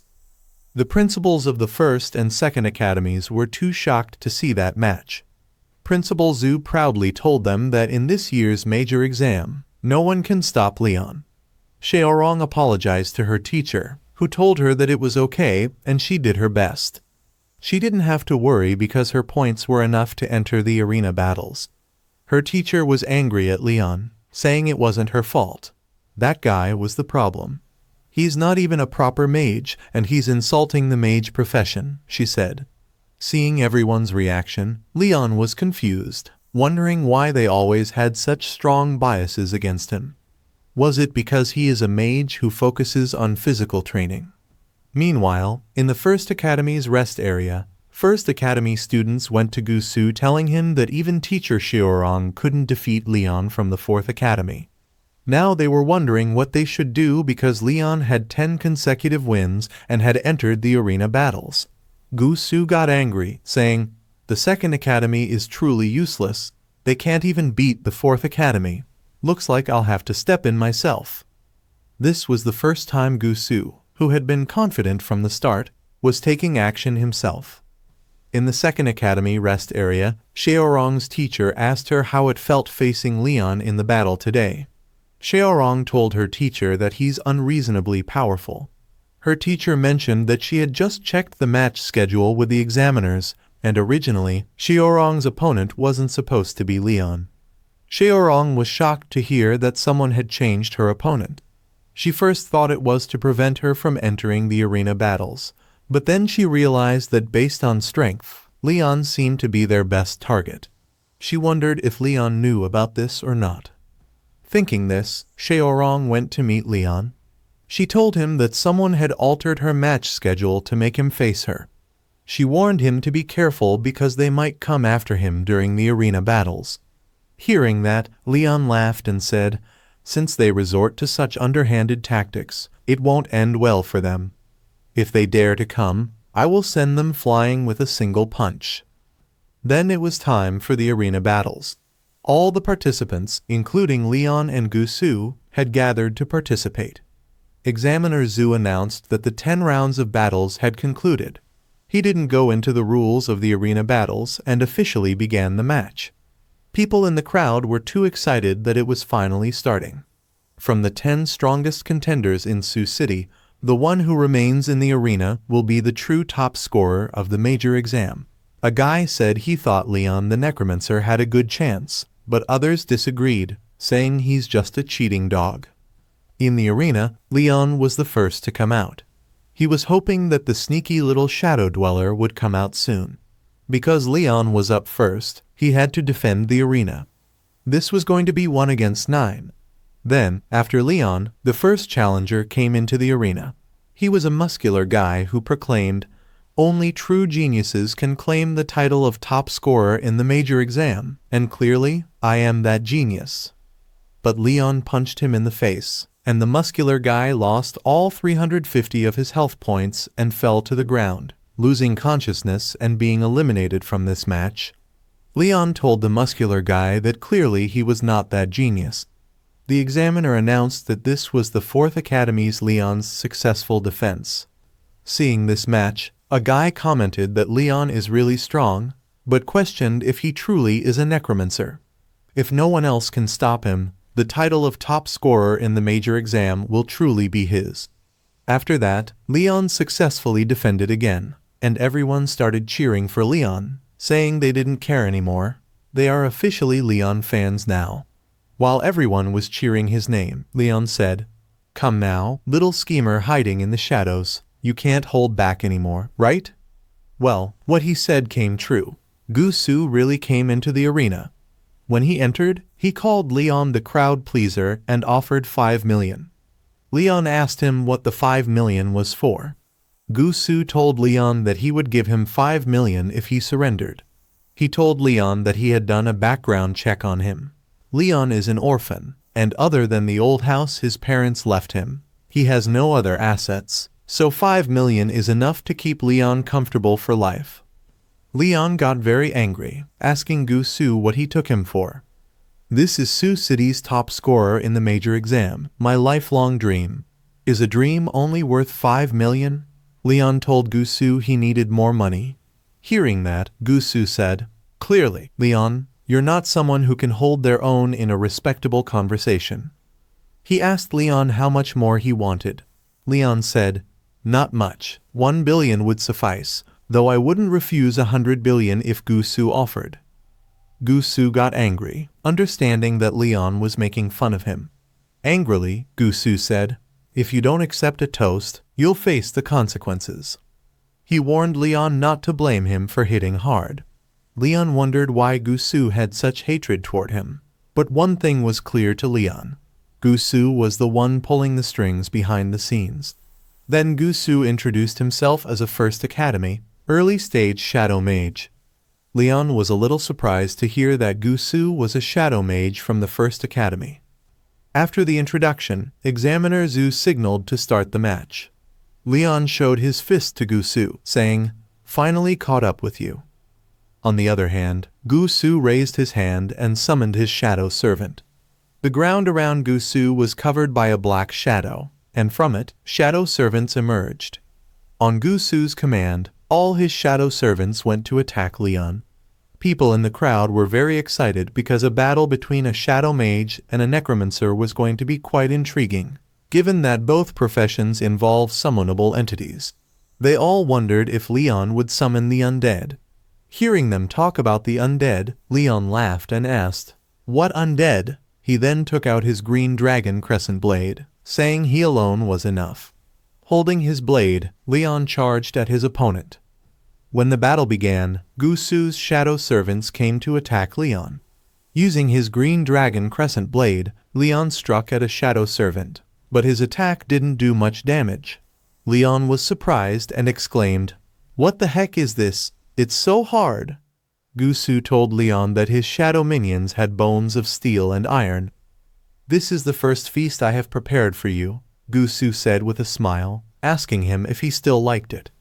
Hearing that, Leon started attacking Gusu's shadow servants more powerfully with his blade. Now, Gusu's shadows started receiving damage from Leon's attacks. Leon smiled and asked Gusu if this was it. He said, "Gusu, the minions you summoned, besides having a body of copper and iron, aren't much." He raised his blade to strike at Gusu's shadow servant, wanting to see if Gusu's creation really couldn't be broken. Leon hit a shadow servant with a powerful attack, and even green thunder came out of Leon's blade. Gusu's shadow servant got on his knees after getting hit by Leon's blade. Seizing this opportunity, Leon used his blade to finish off that shadow.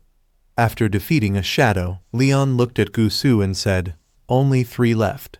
Seeing Leon's power, even Gusu got nervous. He acknowledged Leon's melee ability because even the shadow minions were being destroyed by Leon. Gusu thought that if someone said Leon is a humanoid beast, he would believe it. Leon got another one of Gusu's shadow servants. He cut down 2 shadow servants of Gusu. After that, Leon continued swinging his blade and cut down the other 2 shadow servants. After defeating them, Leon looked at Gusu, telling him that now it was his turn. Leon jumped to attack Gusu, but Gusu didn't defend himself. He told Leon that he never summoned these shadow minions for combat. He used a new skill, Sacrifice Assimilation of Shadows. All the shadows that Leon had killed before turned into shadow and came back to Gusu. Then, when Leon swung his blade and struck at Gusu, Gusu moved to his left and dodged, but his right arm got hit by Leon's blade. People in the audience were surprised, saying that if it weren't in the other world, Leon's strike could directly send Shadow Mage Gusu away. Another guy added that Leon was too terrifying. But when Leon hit Gusu's right arm, Leon's own right arm got injured. Leon was confused about what just happened. Gusu's right arm healed immediately. He laughed and admitted that Leon was indeed very powerful. He said that in the entire Sioux City, Leon was the first to defeat his shadow minions, forcing him to use sacrifice. Leon was surprised by Gusu's new skill. He wondered if any attack on Gusu would also affect him. Leon thought that if he didn't directly attack Gusu's body, then he could defeat him. However, Gusu was not letting him do that easily. Gusu took out a knife and told Leon, "Don't think that if you don't attack me, you will be safe." Gusu then stabbed himself in the heart, and Leon also felt the pain, losing 50 health points as blood started to come out of his mouth. Gusu told Leon to admit defeat, saying Leon couldn't possibly be his opponent. If Leon conceded defeat now, the conditions Gusu promised him earlier would still count. But Leon was not going down that easily. He taunted Gusu, calling him sister, and telling him to admit his defeat. Gusu was surprised that Leon's heart had been pierced, but Leon seemed to have no problem at all. Gusu asked Leon not to blame him since Leon himself was stubborn, saying that he stabbed himself in the stomach. Leon again got injured and lost another 50 health points. Leon looked at his stomach and thought that this scrape was real, but the pain was real too. On the other hand, Gusu didn't stop. Next, he aimed at his most vulnerable spot as a human. Seeing that, Leon got scared and shouted, "You beast, stop!" Now, there was no way Leon could protect himself. He struck Gusu with his blade, and Gusu's hand got cut, and he lost the knife, but he immediately healed. He used the Sacrifice Assimilation of Shadows skill again, causing Leon to again get injured and lose 496 points of his health. Leon was surprised, now realizing that having too much attack power wasn't a good thing either. Now Leon started to wonder what the restrictions on Gusu's skills were. He thought it could be that black aura. Leon then plunged his blade into the ground and told Gusu that he had already seen through his skills. "If I'm right, Gusu, you might die from this punch," Leon declared. Hearing that Leon had seen through his skills, Gusu challenged Leon that if he was not afraid of death, he could try. While provoking Leon, Gusu also cast another spell to attack. But Leon attacked Gusu full on, and just by the shockwave of Leon's attack, Gusu's new casting was destroyed.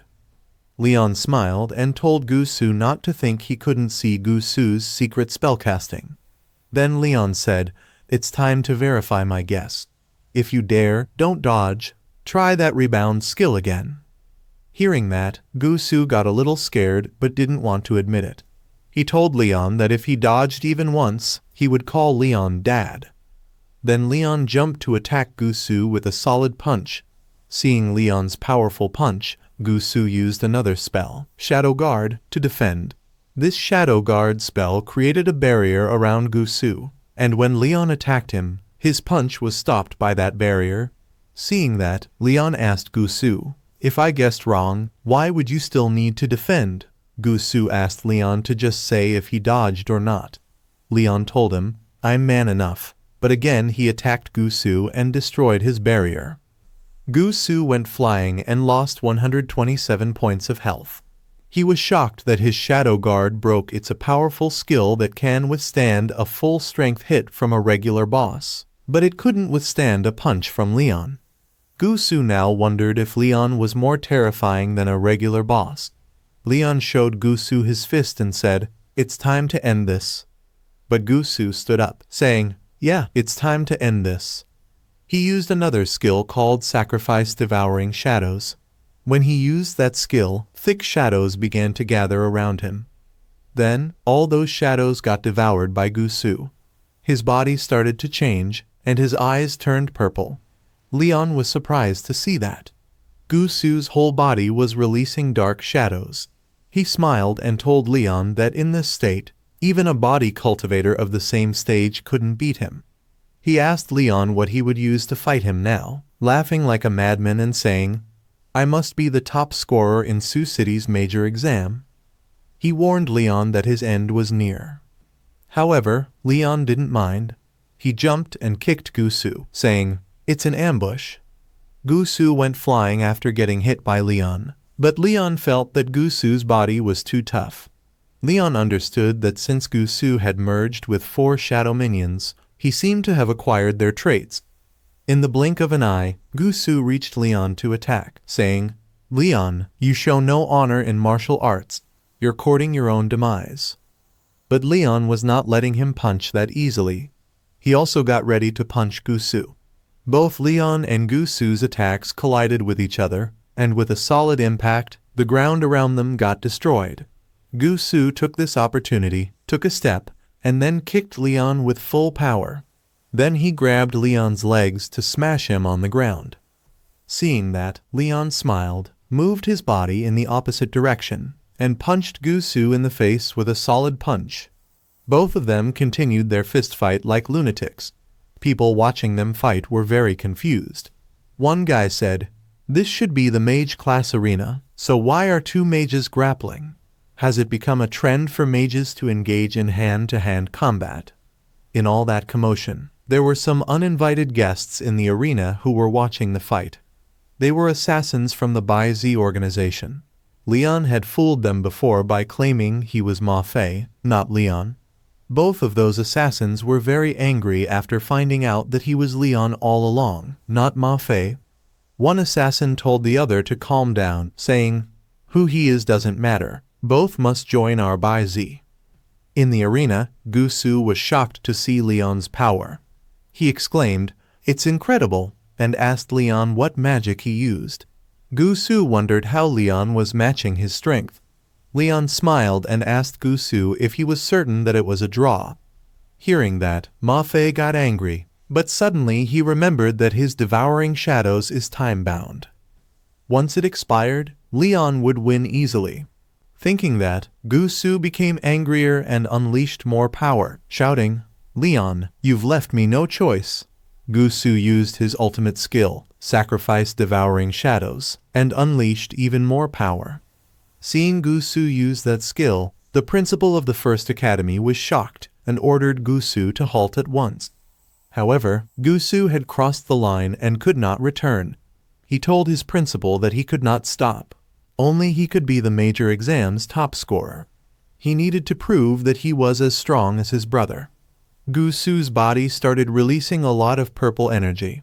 A teacher from the First Academy noted that Gusu's brother's achievement as last year's top mage seemed to have put a lot of pressure on him. On the other hand, Leon also was not in his right mind. He got more excited to see Gusu like that.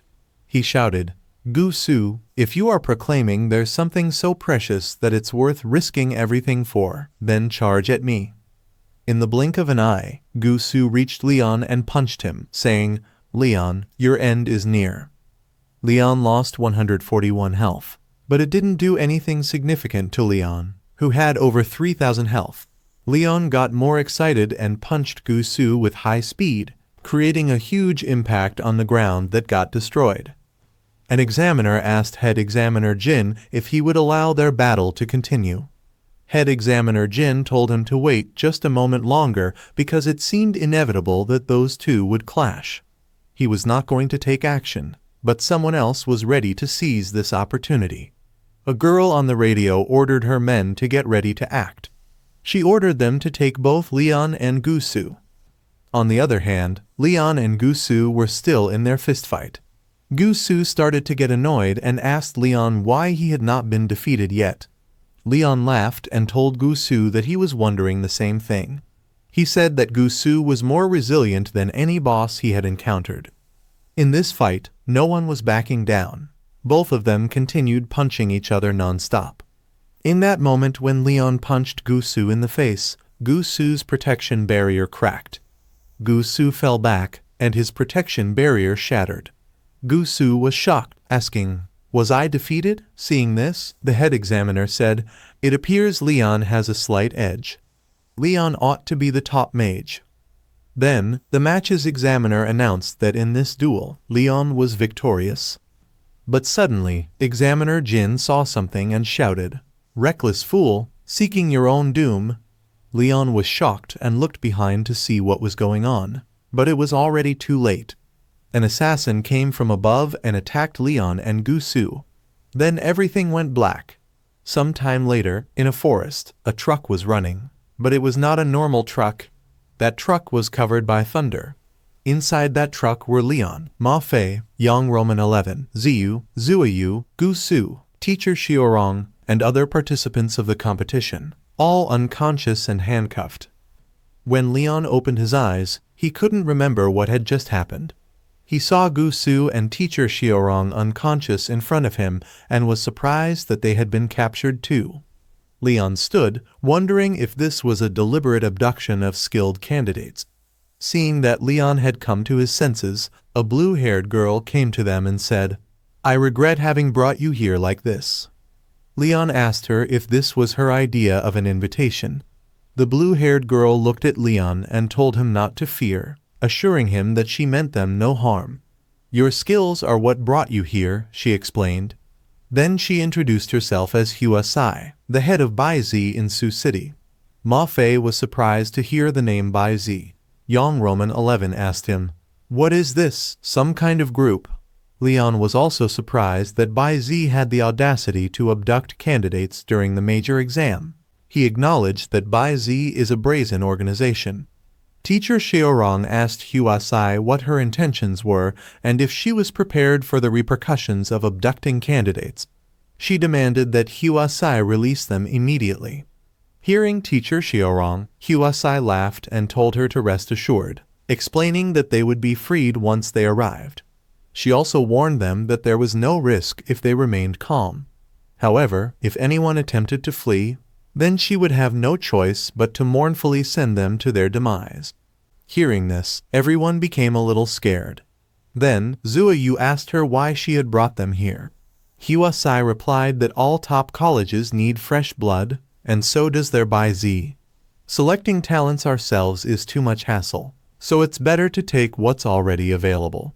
Hearing that, a guy became really angry. He stood up and said, "It's impossible. We've never even heard of this by Z. Let me go." But before the guy could do anything, Huasai kicked him to the ground.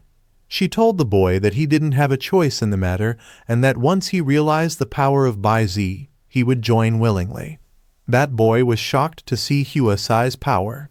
Huasai said, "Refuse, and there's only one way out: death. I believe you're all smart enough to see that." She turned around and warned them, "Don't even think about escaping to the inner world. Those handcuffs on you are custom-made." After saying that, she closed the door and left the space. Earlier at the examination ground, when Bai Zai attacked the students and tried to kidnap them, Head Examiner Jin was the first one to notice and came to the ground to fight with them. He aimed his arrows at the enemy, asking who they were. But suddenly, another official of the examination department attacked Head Examiner Jin. Left with no choice, Head Examiner Jin shot him down. When Examiner Jin took a closer look at that official, he was shocked because the enemy was impersonating inspection staff. Examiner Jin got angry when he found out that they had a mole on their side, but he calmed himself thinking that right now, the top priority was to rescue the examinees. Suddenly, a green-haired guy appeared behind Examiner Jin, saying, "A level 35 high-ranking archer, Jin Tong, who would have thought the chief examiner of Su City would be you?" When Examiner Jin heard that guy's voice, he immediately turned around and pointed his arrow at him, asking who exactly he was and why he targeted the examinees. The green-haired guy laughed, saying, "Guess whether I'll tell you or not." Seeing his attitude, Examiner Jin decided to subdue him first.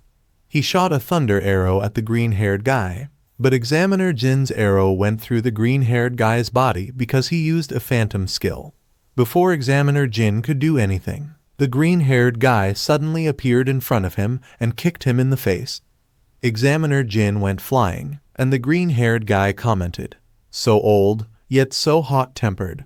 That's how you die young." Examiner Jin didn't lose his composure and stood up, but luck was not on his side. The pillar above him was very damaged and collapsed on Examiner Jin. He got stuck below the ceiling, and all the members of Bai Zai were able to escape easily after that. Now, in the present time, after struggling for so long, Examiner Jin finally came out. When Examiner Jin came out, other officials came to check if he was all right. Examiner Jin said he was fine and asked those officials about the villains. Those officials were very injured. One guy reported to Examiner Jin that the villains had kidnapped 10 examinees. Officers couldn't stop them in time. Surprised, Examiner Jin asked the official which 10 students were kidnapped. The officials replied that it was Leon, Gu Su, Xiaorong, and 7 other students. Hearing that all top students were kidnapped, Examiner Jin became very angry. Suddenly, principals of all the academies came there. Examiner Jin was ashamed and had nothing to say to the principals. The principal of the 4th Academy, Principal Jai Ping, said to Examiner Jin that since the ones taken were all geniuses, they were not in immediate danger. They still had a chance. He added that such well-trained and purposeful actions weren't something an ordinary organization could pull off. No one would dare target major exam candidates like this. While they were talking, suddenly an official came running to Examiner Jin with bad news, saying, "It's not just Su City. Students from 4 cities across the country have been kidnapped, all in the same manner. It's likely the same organization is behind it." Hearing this, Examiner Jin ordered the officials to investigate, emphasizing that the safety of those 10 candidates must be assured. Meanwhile, in the truck carrying all the kidnapped students, Leon was somewhat surprised by the custom-made handcuffs that prevented them from using their skills. Suddenly, a muscular guy stood up laughing and said, "Do they really think a piece of junk like these handcuffs can hold me? I am a physical cultivator." That muscular guy was proud of his strength and tried to break the handcuffs, but they didn't break. On the other hand, when Leon tried, he easily broke them, remarking, "Seems like Bai Z's stuff is pretty shoddy too." Seeing this, the muscular guy was shocked and said, "Hold on, are you the physical cultivator, or am I?" Then Leon took out his big blade and invited others to come over so he could help them chop off their handcuffs. Using the blade, Leon chopped off 8 people's handcuffs. Pointing at Gusu, Zuoyu told Leon there was another guy here. Leon went to help Gusu, but Gusu said he didn't need Leon's help as he could do it himself. Somehow, Gusu was able to use his shadow power. After everyone was free from their handcuffs, Leon used his blade to cut down the back wall of the truck. After destroying the wall, everyone escaped from the truck. However, Huasai sensed them and asked the truck driver to stop. The truck driver immediately stopped the truck, and Huasai came out of the truck holding a gun in her hand. She approached the escaped students, and seeing her, Leon smiled and said, "We meet again." Huasai asked Leon about the handcuffs, saying, "Even a level 20 physical cultivator couldn't break free. How did you do it?" Leon laughed and said, "I know if I don't tell you, you won't be able to sleep tonight, but I won't tell you." After that, Leon and others teleported away, saying farewell to Huasai. Seeing them escape, Huasai shot some energy bullets at them, but it was already too late. They all had entered the inner world. A subordinate of Huasai asked her what they should do. Huasai knew that by the time Leon and the others came out of the inner world, the people from Sioux City would have already arrived. She angrily said, "Leon, I'll remember you." Meanwhile, in the inner world, when Leon entered, he received a notification about a mission. This inner world's mission required players to head to Coffin Mountain to stop the resurrection of the drought demon. The difficulty of the mission is E level, and the mission reward varies based on player rating. At that moment, Leon was following 2 people, a black-haired boy and his master Guziu. Leon's body color had changed, and he looked like a zombie. Leon was surprised because when he entered the inner world, Yang Roman 11 and the others had disappeared. He wondered if the dungeon was randomly teleporting them. Leon looked at Master Gu in front, thinking, if I destroy that NPC's bronze gong and shatter the soul-capturing bell, would I be able to move freely? While thinking, he summoned his blade, but suddenly the black-haired boy in front noticed Leon holding the blade. He called his master, saying, "The deity of joy has risen from the dead." Master Gu got angry at him, asking, "What are you on about in the middle of the night? How could the deity of joy rise from the dead?" Master Gu told his disciple that when a corpse turns malevolent, it grows fur, and its nails and teeth elongate. He added, "Have all the teachings I gave you gone to the dogs?" But the black-haired boy still insisted, saying, "Master, I really saw it just now. The deity of joy even had a big knife in his hand." But Master Gu didn't believe him, saying, "How many times have I told you? The stiff body of the deity of joy can't perform actions like wielding a knife." From their conversation, Leon understood that those 2 were NPC corpse herders. Following them should get him into the storyline quickly, Leon thought as he followed the duo. After some walking, they arrived at the Temple of Literature. When Leon entered with both of them, he saw many talismans placed all over the house. Master Gu put one talisman on Leon's head and then walked towards the door, saying, "Disciple, I need to go out for a bit, so make sure to keep an eye on the deity of joy." The little scared black-haired guy said, "Yes, Master." After Master Gu left, the black-haired guy went to Leon and prayed, "Deity of joy, sir, please don't rise from the dead." But suddenly, someone kicked open the door of the Temple of Literature. The newcomer was another group led by an old master and a young muscular disciple carrying a coffin. The old master looked at the talisman on Leon's head and immediately recognized it as the talisman for immobilization. He asked the black-haired guy what his relationship was with the corpse herder, Guziu. The black-haired boy told the old master that Guziu Xuan is his master and asked him if he was a coffin bearer. Hearing this, the old master laughed and said, "Guziu Xuan's disciple does have some discernment." He asked the black-haired guy where his master was. The boy replied that his master had to step out for a moment and would be back shortly. When the coffin-bearer master looked at Leon, he probably noticed that Leon's body wasn't decaying. It was still warm, and the flesh retained its elasticity. The old master touched Leon with his shisha pipe and said, "This body must have passed away recently." Seeing this, the black-haired boy shouted, "Elder, you mustn't disrespect the deity of joy. If you offend the deity of joy, the consequences are unimaginable." But suddenly, the old man's disciple put down his coffin on the ground and said, "What deity of joy? It's just a corpse. What consequences could there be for disrespecting it?" He took out his weapon and looked at the black-haired guy, saying, "Only you corpse herders would refer to a corpse as some deity of joy. If he dares to cause trouble, my mourning stick isn't just for show." The black-haired boy was scared, but he still told them that what they were doing was wrong. It was a great disrespect to the deity of joy. But the coffin-bearer master still touched Leon, saying, "This young man is quite handsome. If sold to a wealthy family, he would surely fetch a good price." Then the coffin-bearer master called his disciple, Feng Lai, telling him to take this body away. Feng Li said, "Yes, master," and moved towards Leon. But the black-haired boy jumped between him and Leon, shouting, "Don't move! What's the difference between you and robbers? My master won't let you get away with this." But Feng Lai slapped him, telling him to get lost.